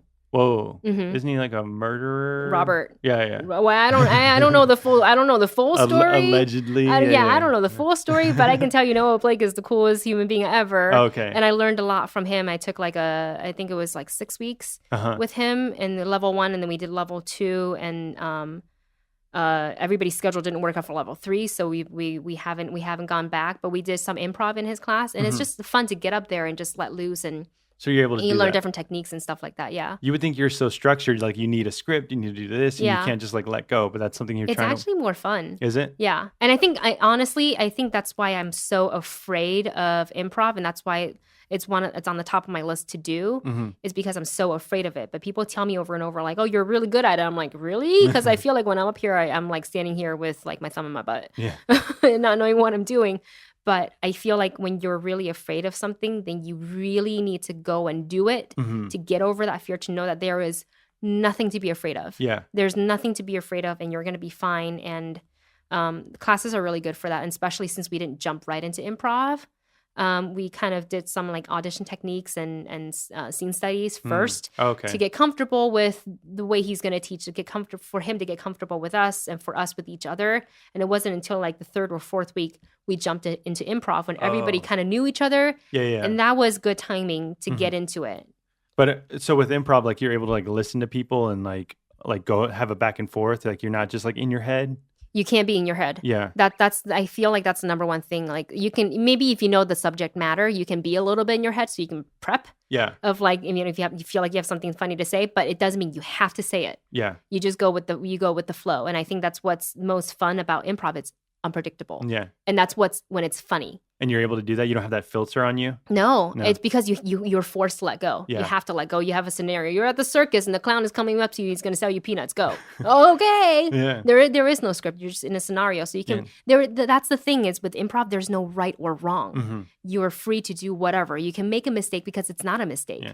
Yeah. And your quote unquote mistake could be funny. And I think that's what's so great about improv. And I think that's something I definitely need to have more experience in training with is just that. Just like getting outside of your head and just like being just free go. And everything. Yeah. Because there is no right or wrong. And like what's the worst that can happen? Like people don't laugh. People don't laugh. So what? You move on. Yeah. Yeah. But have you performed in front of an audience or was it like a private thing? It was just the class. I think it was like 15 of us. Okay. But you never been like on a stage? No, and that's where IO would come in. Okay. If I do iOS or UCB. And you're not terrified of that? No. No? No, because as an actor, you're getting, even though you're just in front of a camera, you're in front of people. So if you cannot have stage fright. You can have a little bit of, I think anxiety and a little nervousness is good and it's healthy because I think that means you care. Yeah. To me. It means you're working at it. Yeah. Yeah. And you have a little butterflies in your stomach. You get a little nervous, but I think once I go, then you have to go. You can't be, I'm a half go and half stay. That's never going to work. And the audience will tell that you haven't completely let go. And I think with acting and specifically acting and improv, you have to 100% let go. I think hosting is a little bit more structured. So you have to stay on target, stay on point. But I think with improv and acting, you really have to leave it all on the table and do or die. You have to give it your all. And absolutely. You said in that indie film you were a villain? Yeah, I played a villain. I played an assassin. Were you able to like let go and be like a villainous person? It was the most fun ever because she was just really ruthless and really. It was like the dream role where you're like, and it's the most unexpected too because you look at me, I don't look like a villain. No, and I think that's what they wanted was this character. You don't expect her to be. She just seems sweet and just like maybe a servant to like an assistant, whatever. Where it turns out she's really this badass assassin. I just had so much fun with it. They're like, Wendy, just be evil, just go kill. You enjoy killing. I was like, oh yeah, all right, let's go dark. And that was fun. Where like I killed one of the henchmen and I smiled about it. Yeah. So you're able to go to that darkness. Yeah, especially when the director's in your ear. He's like, go, go, go, go, go. And We had some really good actors that, on set. And when you work opposite of someone who is 100% in, you have no choice but to go 100% in. And I think that's why it's important to always go 100%. That's where it goes back to, like, if you're in a scene with someone else and if they're uncomfortable and they don't go all the way in and you don't go all the way in, then the project is going to read as not good. Yeah, it's like everyone has to pull their own weight. Yeah. Like at a Collider, like everyone pulls their own weight. Everyone's trying to be the best they can be. Yeah. Wait, with the villain thing though, like you're able to get like mean, but I feel like after like they call cut, you're like, oh, I'm so sorry. Yeah, a little bit, because we had a little fight scene and there was a sword and guns involved and I had to literally kick this guy's ass. And after every scene, I turned, are you okay? See, I feel I like actually you can't punched you in the face. I'm sorry. Are you okay? But it read well. Oh, okay. Yeah, it read really well because the thing is that we were on set so many days that you have no choice but to become friends. So it's kind of funny. We already had this back and forth like rapport, and so we kind of joke like, "Are you gonna come kick my ass?" Like, "Yeah, I'm gonna make you, you shit, whatever it is." That we have to talk, and you kind of get into it. So it's fun. You're in the scene, and you can't worry about that. I mean, that's why rehearsals are important because if it's safe and stuff like that. Okay, so like it's a safe ground, like you guys can let go, but still like you're friends after it at the end of the day. Oh yeah, always. In fact, when we did the premiere, there was a photo of me, I think, like grabbing onto the shirt, the collar of his shirt, and kind of that was the pose that they wanted. They're like, "I'll take a picture because you guys have a giant fight in the film, and let's have that on the red carpet." And I was like, "Sure, I'll grab his tie." And I grabbed it and it looked like I was gonna punch him in the face, But we're both smiling, so I guess it did. So we're just like giggling about it. Yeah. Was that like a released like movie or was it's it like called To the Force, and it's by Orestes. I can't say his last name right, Mentesina, and I don't know if it went on VOD or not. I know I have a copy of it. Oh, you do? Yeah, I have a copy of it. Are you able to watch yourself and like look back? It's hard. Yeah. It's very hard where I'm like, why do I sound like that? Why do I look like that? But then there's moments where you're like, oh, I felt that. So I know there's actors who kind of do the thing where they don't want to watch themselves, and I get it. Because you're your own worst judge. Yeah, you're like, why did I say it like this? I could have said something better. How come they didn't use that other take? Exactly. But that's as a director, like they felt that this was the take they wanted to use. So, you leave that up to them. That's why I think every take you have to leave it all on the floor. So you always have the best takes for them to pick from. But I think also watching yourself, whether you cringe at yourself or not, it's the best way to learn. So you can go back and learn and say, hey, I can do this better and I can work on myself. Okay, yeah.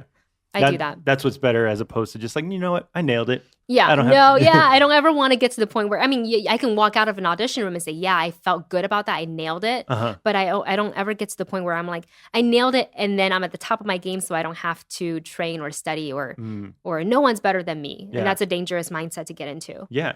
Because then you're just like stagnant. You're not moving. You're not moving forward. Can't better yourself anymore. Yeah. Are you good at auditioning? No, it's like test taking. I'm a nervous wreck up until I get into that room, up until that first line. But once the first line is out, then you have no choice but to give it. So you have to. The one thing with audition is you don't get the sides usually until the day of, depending on what it is. If it's commercial, you won't get the sides until you're there. And then you have 10 minutes to learn the whole thing. Yeah. Well, commercials is probably like really quick. Mostly it's improv. Okay. Like McDonald's commercial auditions are the best because you get to eat the food. You've been to a McDonald's? Yeah, a couple really? of them, and they're like, are you okay with eating chicken nuggets? And I was like, give me all the chicken nuggets right now. I will eat it all. You're not a healthy eater? No. Oh. I try to be. Yeah. I try to be, and a lot of people at the office are. Yeah. So that kind of makes me like, I have to get better, eat more vegetables. But I love fried food. Yeah. The worst thing for you. But I love French fries. I love chips. I love fried Oreos. I feel like everyone in LA just like has a salad and like some chicken and like Oriental chicken salad or something. And I do that sometimes. Okay. I will. I understand you have to have balance. Yeah. But I never hold back from eating junk food. Oh, okay. I don't. Yeah, you don't feel ashamed. You're like, I had a McDonald's cheeseburger.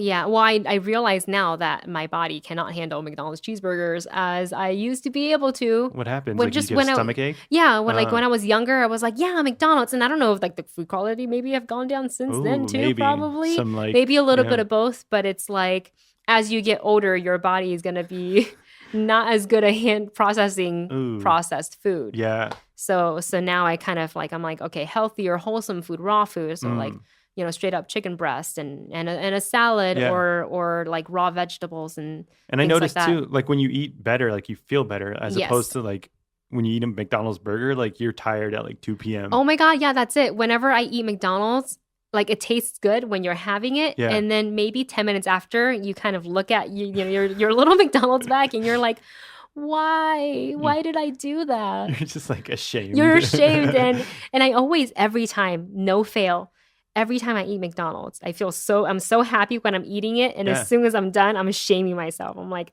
I feel awful. And I feel like I have to go to the gym and I feel like my arteries are clogged. Do you go to the gym? I do. Yeah. I haven't gone in like a week. Oh, okay. Which is terrible, but I don't go and like grind on like doing weights. What do you do? Is it cardio? I do cardio. So I do elliptical or they have tons of classes. I go to 24-hour fitness. So they have classes. So I'll do Zoom. Like cardio is really important to me, but I don't like running on a treadmill. It's boring.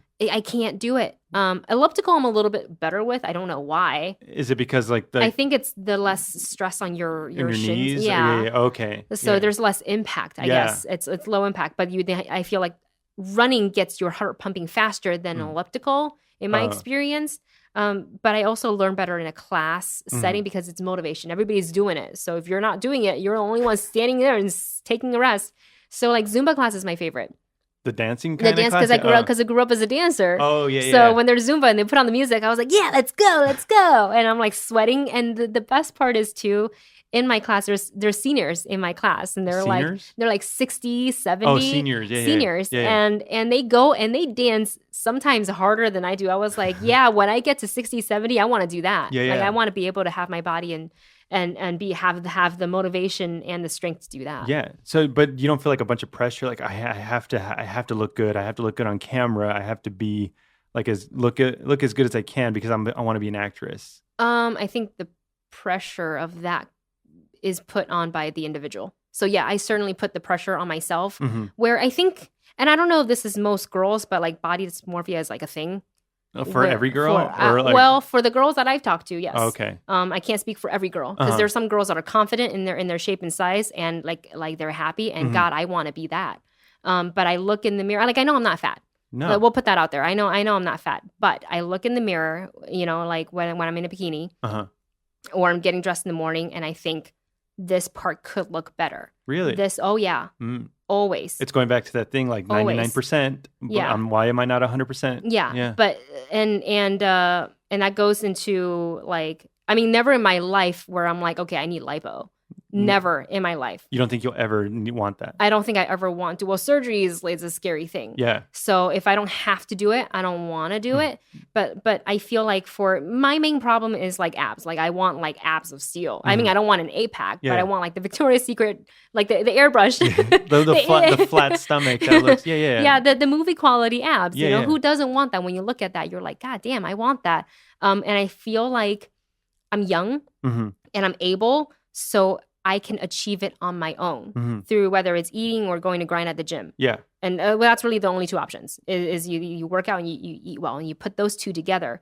So that's important to me. So whenever I do eat junk food, I'm like, all right, then the next day I take 2 classes at the gym where I take a class and then I do extra stuff afterwards to compensate for that. So for me, in my head is I don't want to be miserable and say, no, Wendy, you can't have that bag of chips. Yeah. I don't want to do that to myself. And I'm also selfish. So I will go and have the chips. And then I will go and dedicate the time at the gym. You'll balance it out. Yeah. Okay. And I'll sweat it out and I'll feel better. Yeah. Yeah. Because that's what you have to do. Like just to like balance and like make yourself feel better. Yeah. But it is hard too. Like being in LA, you were talking about being an actress and putting the pressure on yourself on how you look on camera. Yeah. Like this is my face. Yeah. There's nothing I can do about my face unless I want to surgically change it, which I don't. I don't want a nose job. I don't want anything like that. And I'm not saying you shouldn't have plastic surgery. If you feel like you want to have it, you go have it. That's your own thing. And I'm never like shaming anybody for wanting or going through with it at all. But for me, like facial, like I like my face. Yeah. But this is how I'm gonna look. And you like it or you don't like it. So with makeup and all that stuff, you try to make yourself look as best as you can, but that's all you can do. And that's the end of the line for me. It's like, well, I feel like I look the best today, and I feel like my makeup game is strong today. And then if I feel good, and I think then that kind of gives you the output of like, yeah, she looks good and she knows it. Yeah, the confidence. But then also like with casting directors and stuff like that, like they're the beauty is in the eye of the beholder. Yeah. So it goes into that when you don't get picked, like you can't think, oh, that girl was prettier than me. You can't think that, and I think that's a really dangerous territory to get into. So I don't let myself go there. So you don't compare yourself to other girls. You can't, because somebody's always going to be prettier, and I work with a lot of pretty girls. And if I think like that, I'm going to destroy myself. Especially since I have the little bit of body dysmorphia that I already have. Wow. I can't let myself get to that point at all, and that's really dangerous. And I think for a little while I fell into it. Oh, so you did get down on yourself. Yeah, and I got out of it real quick, and I said, nope, absolutely not. You cannot. This is my face, and I'm living with it, and I don't want to. If I do surgery, this is just speaking about myself.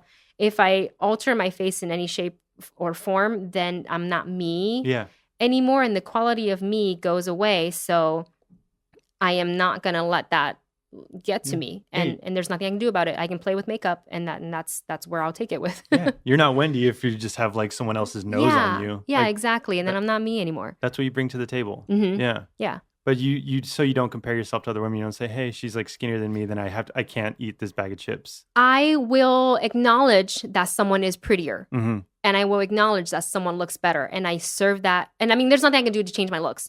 So we'll say that, like, if I feel like X person is prettier than me, then she is prettier than me. Okay. That's how I feel. There's nothing anybody can do about that. You can convince me. You can try and convince me. Say, oh no, you're just as pretty, or you're prettier. Fine, but at the end of the day, I'm gonna think she's prettier. But I can look at their banging body and I can say, damn, she looks good. I want to get there. Okay. How do you get there? And it's on me. I'm not gonna, like I can't just lay in bed all day and eat chips and be like, I'm gonna look like that. That's really gonna. You're heading toward the opposite way. So it motivates you to be absolutely better. Okay. Absolutely. Always. Whenever I see another like legit, not just on the magazines. I don't flip through magazines and say, my God, I want that. I mean, that is a motivation, but also magazines, it's airbrushed. It's not real. But when I've seen girls with the abs that I want, and I say, okay, well, she is in front of me. She is definitely not airbrushed. And if she can get there, I can get there. So do you ask her like, hey, what do you where do you work on? Yeah. Sometimes if I really, want to, like, if I feel like our body types are similar, then I'll say, hey, like, what are some of your like her routines, classes, or and what do you do? But I know yoga or something. But I also know what works for me. I think cardio is really important. Cardio and abs is the most important thing to me. So Zumba is important, and running on not running on the treadmill, but on the elliptical, that's important to me to sweat it out at least half an hour. At the very least half an hour. But Zumba class is like an hour and 15. You're dancing for that long? Yeah, and it's fun. Whoa. It's so much fun. I'm wiped out at the end of it. I can't do anything for the rest of the day, but it's so much fun. Is it fun? Yeah. I never tried it. Come try it with me. No. Yes. I would just die after like 10 minutes. No, you won't, because there's breaks. And the songs are short. Okay. They're like 2 minutes, maybe less. So 2 minutes you go like super hard? It depends on what the beat of the music is. Like, they'll warm you up. They'll start with a slow song, and then they'll go into like they'll start with like a salsa or something like that, and then they go into like a merengue, and it's like much faster beats, and then it depends on what the instructor wants. And it also, the instructor isn't going to hold your hand and say you have to push this hard. That's up on yourself. She's only there to motivate you, but it's up to you to want to go 100% or 50%. And I think it really depends on how you're feeling. If you feel like you're going to hurt yourself if you go 100%, then don't go 100%. Oh, so they don't force you and say like, not hey, at all. It's not like a drill sergeant where they're just like, go. That's boot camp. Yeah. That I can't do, because I think boot camp will break me mentally. I think you have like someone like, they're trying to motivate you, but they're screaming at you. And I'm like, I don't think I can do it. Like, how on The Biggest Loser, like Jillian Michaels yells at them and they cry. Like, I don't think I can handle it. That would turn me off about working out so quick. About anything, I would just be like, you know what? I'm not into worth it. And why are you yelling at me? Like, I wanted to do this and I'm here, but you're yelling at me. So it's like, What happened? Did you turning on your camera now? No, I forgot to turn it on. Oh, you want to record the whole thing? No, I was just gonna do B-roll for the vlog. So I'll just do it real quick. Okay. Yeah. Where were we?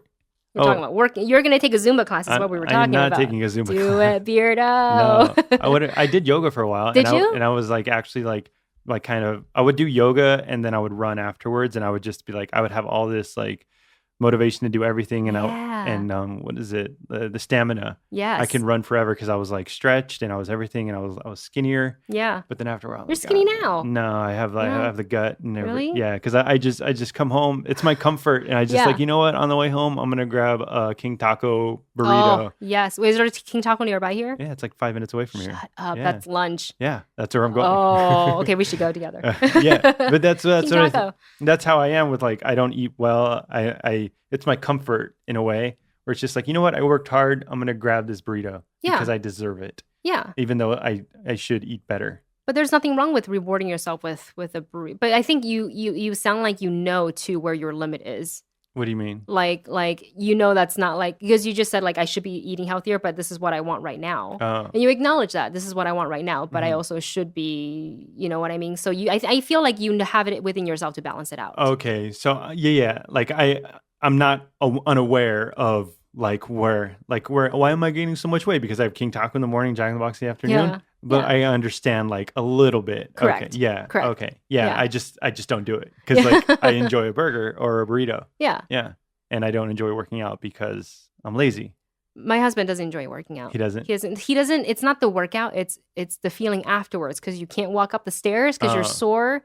And like I'm kind of crazy weird, so I enjoy that feeling like when my legs are tight from a workout and coming down the stairs hurt. Like I know my body's gonna look better, or it's on its way to look better, and I enjoy that. But like some people don't like it; they don't like the pain. Honestly, who does? Yeah. So, but it's showing results. It's like, hey, the payoff of what I just went through. But he doesn't like that, so he's like, oh, I don't like to go to the gym as much, and I'm like, oh, fine.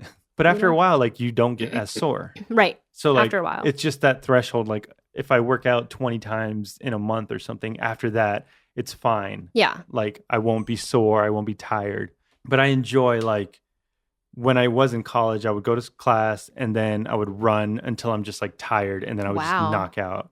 Wow. Yeah. I was down to like 150. Oh my God. Yeah. It was fine. That's cute. Like I want to go back to like college years and just like my energy level then versus now. Like obviously I was younger, but I felt like I had more stamina. You had more energy back then? I feel like it, but I feel like I was more stressed out because of classes. Yeah. You have to get up like, you know, like your final, your midterm, you take your blue books and you write. And like, I was like, what is a blue book? But what changed? Like, why do you feel like you don't have as much stamina now?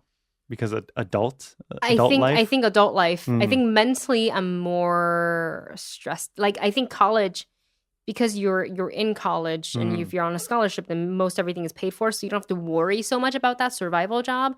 So you're just there, you're single-minded. So or one track, you're just studying. And that's all you're doing in college is studying, and you have your friends and you hang out, and it's actually a pretty good life. And you're also younger. So college, everybody's like 18 to like, I don't know, 25, 26. Yeah. Depending on how long you want to study for. And it's like, you were just, and I think you had maybe more energy because you were studying all the time. So you want to get out like stretch and you have this burst of energy where now like we have jobs and it's 9 to 5 and you're just like at the computer and you're like, oh, I'm tired. Yeah. Oh yeah. Well, college is like maybe a couple hours of a class and then like 2 more hours of another class. You go hang out with your friends. You go party and drink. And, you know, it's fun. It's crazy to think at work, like you're there 9 to 5, minimum 8 hours a day, 40 hours a week. Yep. And then you have to schedule your life around it. Yeah. Try and schedule your life around it. Do you mind if I ask how old you are? Or have you released that information? I have not released it. Okay. I think some people, if they want to go ahead and try to figure it out, they're welcome to, but I won't say. Okay. But I feel like you are. But Natasha and I have the same birthday date and month. Year? Same date and month. Okay, not year though. September 7th. Oh, okay. Yeah. Birthday twins. But I feel like you're young enough as well. Like you're just like fresh out of college. I definitely don't act my age, Beardo. I do. And I know I have responsibilities. So there's times that I will act my age and I'll like try to mom everybody. But my other like mentality, like I'm such a kid. Like I am the happiest when I'm eating junk food and at Disneyland. Oh, okay. Like I love going to Disneyland. I love watching Disney movies. Like I'm such a kid and there's no way I'll ever let that go. But so you don't feel like you should be an adult, but you're not acting like an adult? No, not at all. But I like it. But what do you feel like an adult should act like?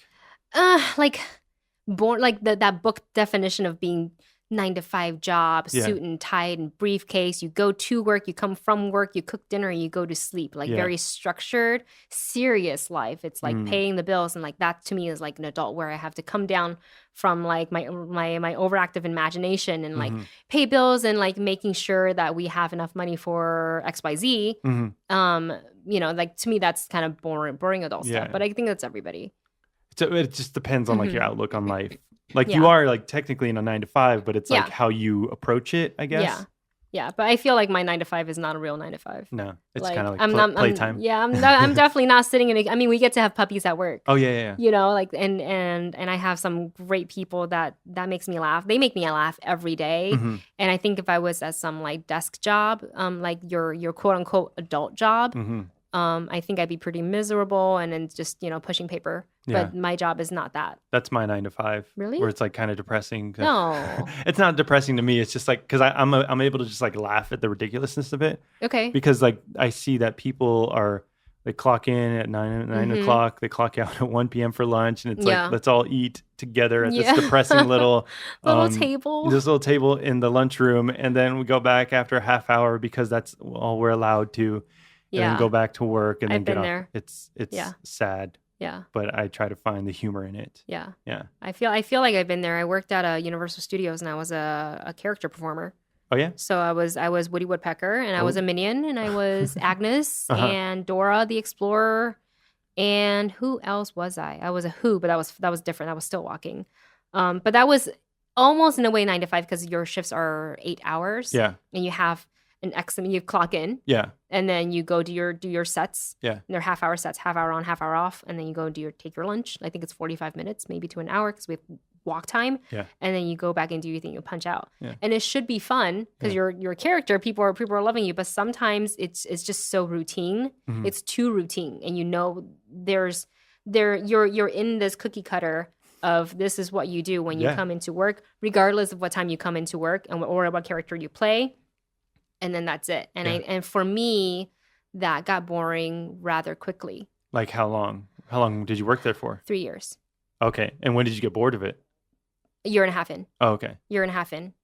That I wanted more, and I didn't want to. I felt like I was confined to being behind a mascot costume, which is essentially what I signed up for. Yeah. So like there was not much I can complain about because I put myself here. Yeah. So I was like, okay, I'm going to work myself on either getting out of it and climb the corporate ladder here or elsewhere. And then that's kind of where AMC Movie Talk / Collider came in, and that's the route I decided to take. So that, like, how did you find AMC Movie Talk? My husband, because he's a big fan of the show, so he was watching when they were AMC Movie Talk. And then John posted on his personal Facebook that he was looking for an assistant. John Campia? Yeah. And Dustin said, hey, I think you should apply for this because you have a background in like coordinating and stuff like that and administration, and I think you'd be good at it. And my response to him was, why would I apply when other people that are so much better at it, who are in this industry, in his industry, would be a better fit? And he was like, but I really be cool, it'd be really cool if you worked there because I love the show. So I was like, yeah, you're right, whatever. And putting in an application can't hurt. Yeah. Because if I don't put it in at all, then I don't have a chance at all. But I'm at least putting it in. So I put it in, and then like 2 days later, I had an interview. Wow. And the rest is history. It just started from that? Yeah. You just took a chance. You're like, yeah. I humored my husband. Yeah. Is what happened. And sometimes that's the best thing. That's the best thing. Just do something unexpected. Does he ever bring it up? He's like, you know what? I got the job for you. Oh, he knows it, but he doesn't rub it in my face. But I let him know. Like every time I talk about where I ended up at Collider, I'm like, it's actually because Dustin found John Campia's Facebook and saw that he was looking for an assistant. He let me know, and he convinced me to put in an application. Yeah. But you were working at Universal at the time? Mm-hmm. Were you afraid to leave Universal? A little bit, because it was steady money. Yeah. And I was high enough on the roster where I knew I was going to get that 40 hours a week. Okay. And I was going to get the days on and days off that I wanted. So I was actually in a comfortable position. But the thing with character performing and the way I am is I want to give 100%. When we talked about that earlier. And as a character, it's very straining on your body to always go 100%, even for half an hour. What do you mean? Like, what do you do as a character? You don't just put on the costume and stand there. You have to animate, and you have to make this thing you're wearing come to life. And you have to move your whole body. You can't just stand there and like wave. Like, you have to move your head, and you have to look like you're talking, like how they do at Disney.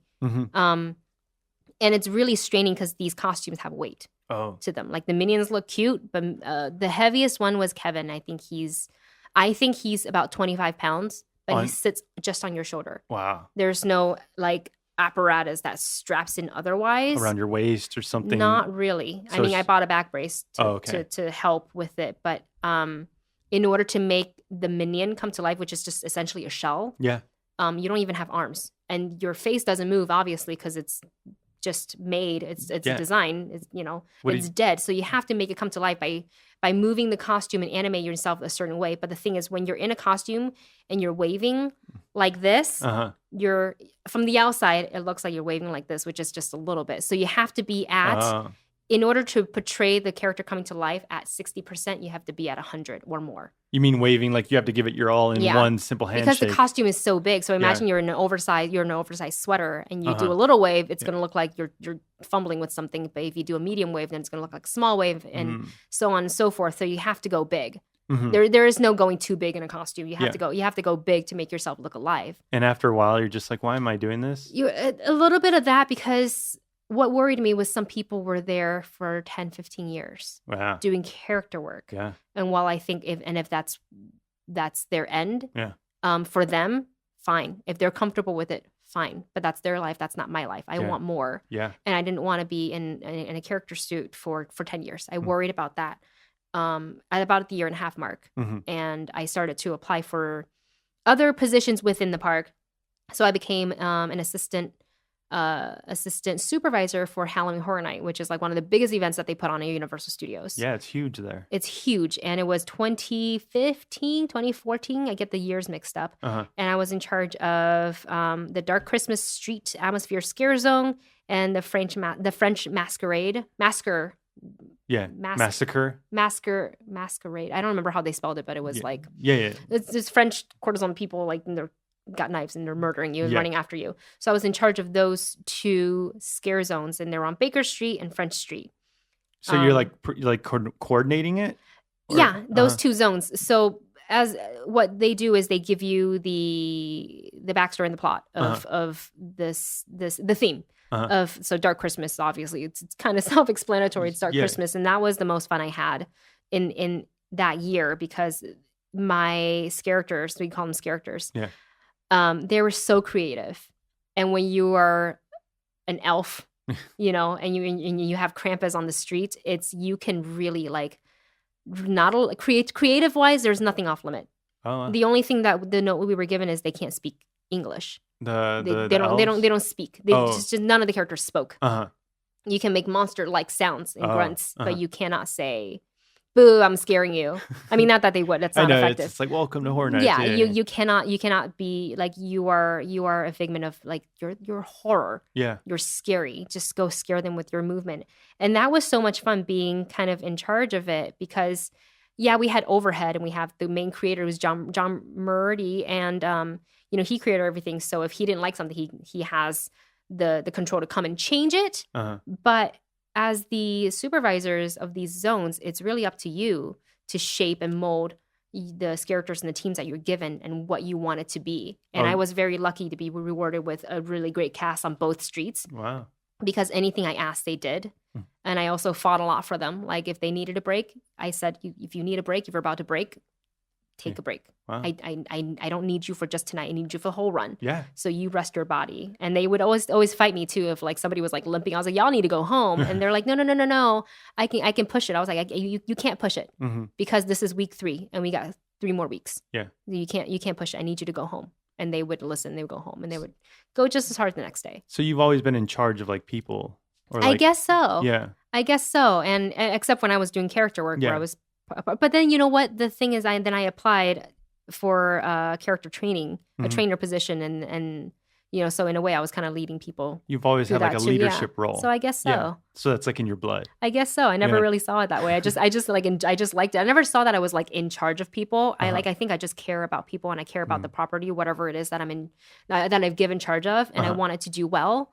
So I give it my all, and I hope that inspired people that's on my team to also influence and to give their best. And that's what I like. You're able to like have people give their best, but you're also like aware enough to say like, hey, like take it easy. Yeah. And like have that like motherly, just like taking care of your children. Yeah, I mom them. Yeah. I mom them so much. Where it was nice. Like I love that team so much, and they worked very very hard. These characters, and I can't really discuss pay, but I certainly made more than they did. Being in a supervisor position. And I never expected on the very last day, because we did a lot for them. And sometimes I would buy them things and treats were out of my own pocket. And I didn't let them know that. It didn't need to be said, I got you guys this. Yeah. It was just, here's something nice for you guys to motivate them. Because Howling Horror Nights is a grueling thing physically for actors and mentally too, because you're tired. You're clocking in at 2 p.m.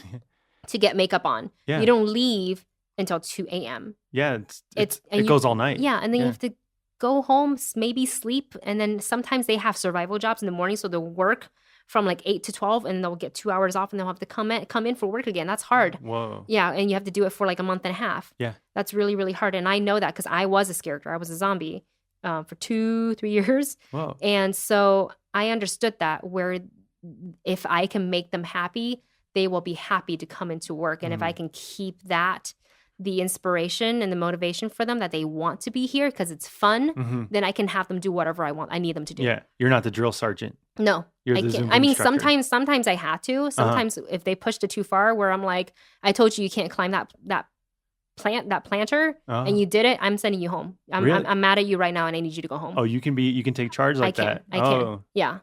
Has anyone called you names or anything?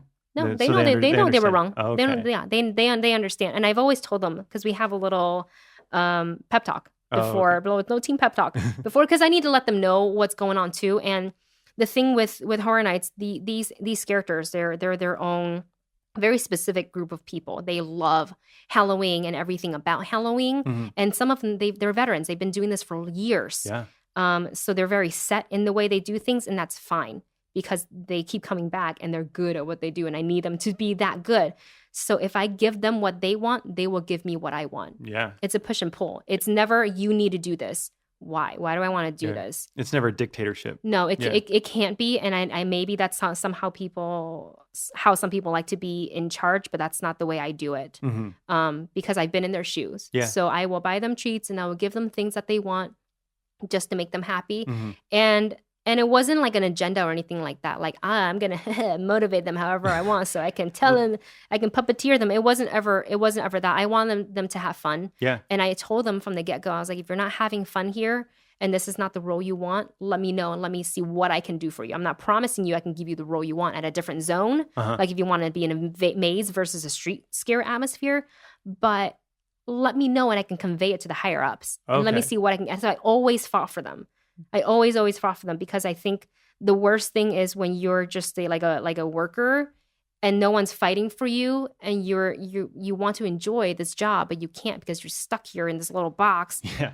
And no one's fighting for you. Why do you want to be here? Yeah, you need that motivation, that appreciation as well. Yeah. So I just kind of gave them that, and they all bonded together at the very end, and they bought me like gift cards and presents, and I was like, you guys did not need to do this. And I cried so hard, because I got like cards from different people and like treats. And I was like, you guys, you did not need to spend your money. They're like, no, we love you. Really? Yeah. You were that well received. I kept those cards and those memorabilia. They're still with me. Do you sell photos of you as like zombies and like Woody Woodpecker? Yeah. Yeah. I actually, if you go on the Ellen YouTube channel and you search Ellen, and I think it's her producer, Andy. Like Ellen DeGeneres? Ellen DeGeneres. They came through the maze. Oh, yeah.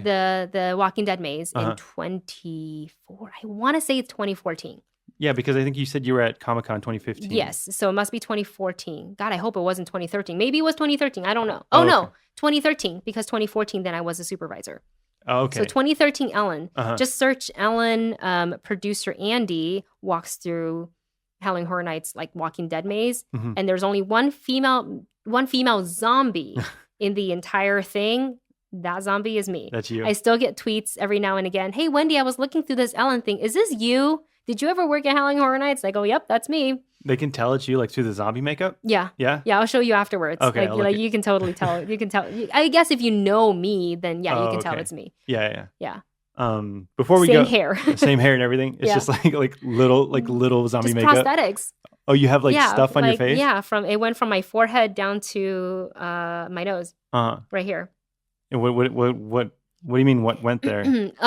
Just like a foam prosthetics that they apply to you via a cosmetics glue, which is Prozaid. Just to make like your face like flat or something? Make it zombie features. So it had like little pieces like here that kind of swelled up a little bit. Your forehead looked a little weird. Yeah. Yeah. And then they would paint it to make your entire face plus the prosthetic look like that zombie flesh color, and they would bloody you up, and they would color your teeth and put crap in your hair to make you look like you're a zombie. How long would that take to do?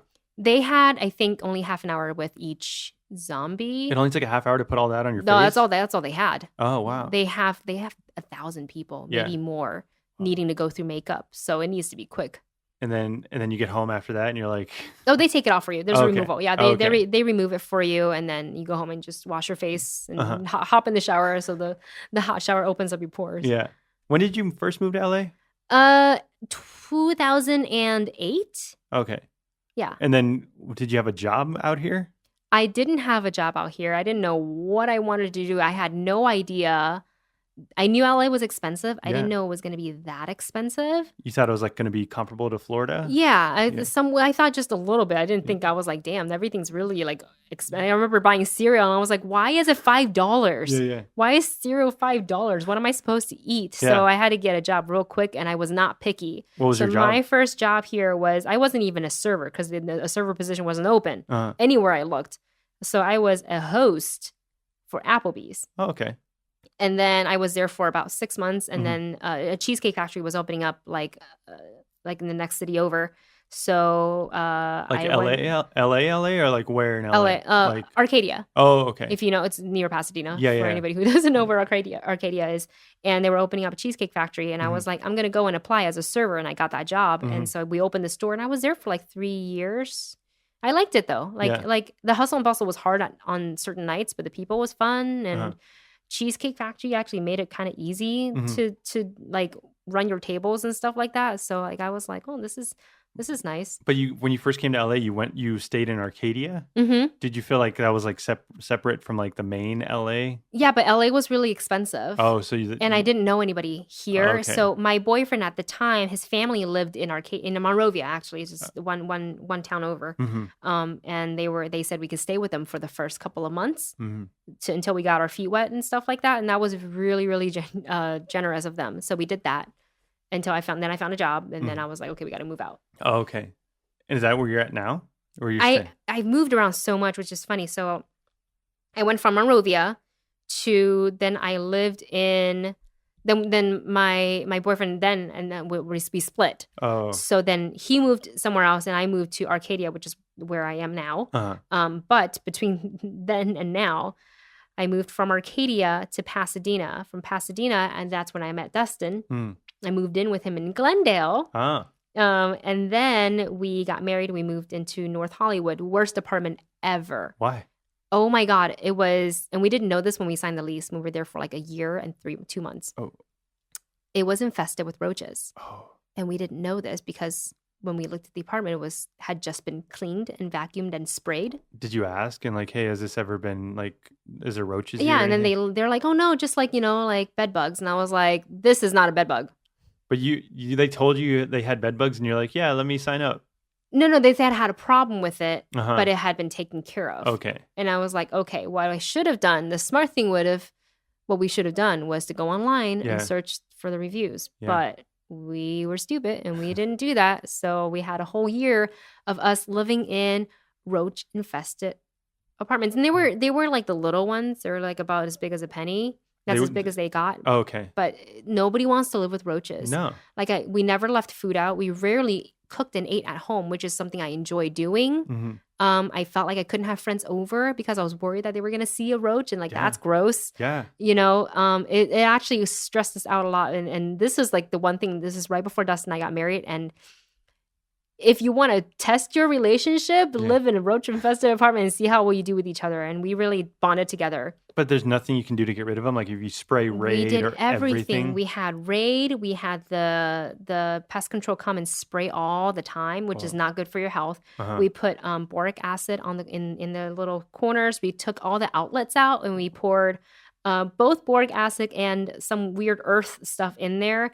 We took caulking and found any tiny little holes, and we plugged all of them up. And apparently that did a lot of it, but they were still come through the drains. Whoa. And they would still find ways to come through and lay eggs. And I'm like, this is so annoying. Like everything we had were in containers inside bags. Yeah.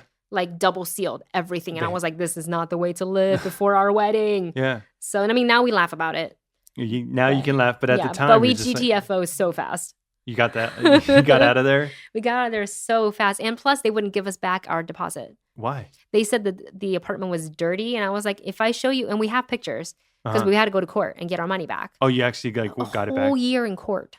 Because they refused to give us, they refused to acknowledge that the apartment was clean. And we have pictures and documentations and video of how the apartment looked like on the day we left. And they swore that we never gave them a 30-day notice. And I was like, then how do we get a piece of paper that says we are leaving? Yeah.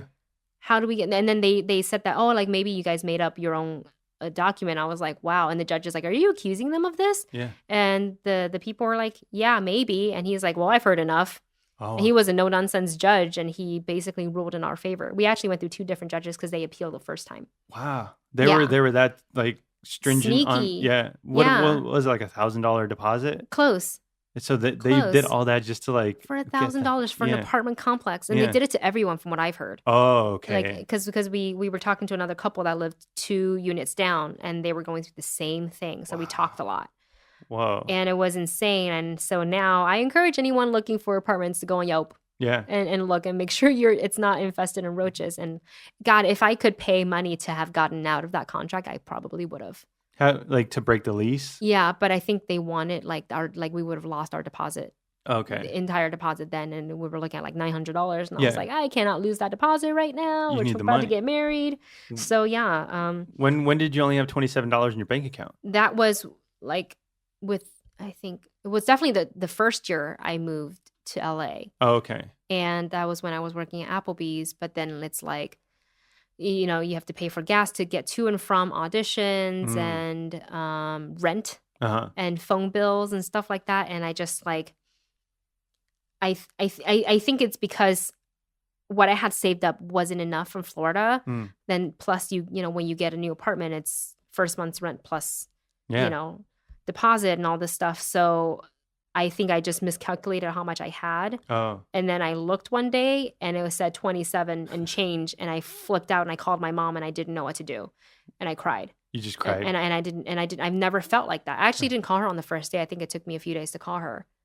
Why'd you call her? Was she the only one that you could go to and just there's nobody here, and I was in such distress I didn't know who to call. So I called her. And then what did she say? She was like, how did you? Well, one, it was like, well, I told you living in LA was expensive. Yeah. There was that first thing. She's like, I told you so. Yeah. And then the mother thing came, and it's what can I do to help? And she actually loaned me some money. Oh, okay. Which was very, very much needed. Did you pay her back? Still trying to. Yeah. Oh, yeah. Oh, okay. Yeah, still trying to. I think it's this like, you don't have to do that, and yes, I want to give, but it's the right thing to do, and I think it's a mom thing. Yeah. Where they're like, no, you don't need to pay me back. So I try to do it in other ways, and she's like, hey, what is this? Like, I'll send her stuff, and she's like, what? It's like a expensive birthday present. Yeah. Yeah. So. But. Yeah. I feel like we covered a lot. Yeah, we did. What have we learned from you? Everything. Yeah. That I'm bad at math. You're bad at math. You came here illegally. Yeah. You got stuck here. I got stuck here, and all I care about is Disneyland and McDonald's. Yeah. And I'm overly ambitious, and I want to do 50 million things. Yeah. Yeah. Well, hopefully you accomplish all of them. Thank you. Yeah. Thank you for that. This is the most fun. I'm glad we postponed this thing 3 times. I'm glad you bailed on me like 5 times. You're true. Sick, and then you have other scheduling issues. But, yeah, it was no. I felt so bad too, and I was like, oh, I don't want to push this back even more. Like I was like, this guy's gonna hate me. It's okay. I haven't even come on the show. We got it done. Yes. It's okay. Yay! Finally. Thank you so much for being here. What's your Twitter and Instagram and all that? You can find me on Twitter, Instagram, Snapchat at Wendy Lee Szany, on YouTube at the Movie Couple channel, and if you want to check out the blog, it's Geek and Glitter, geekandglitter.com. That's a lot. You're doing a lot. A lot. Yeah. A lot. And I wouldn't have it any other way. Oh, thank you. Well, thank you so much for being here. Thank you so much. You can find me at Schmoes Beardo, Twitter and Instagram, and I think that's it. Beardo's awesome. He's going to take Zumba with us. No, I'm not. Let's get out of here.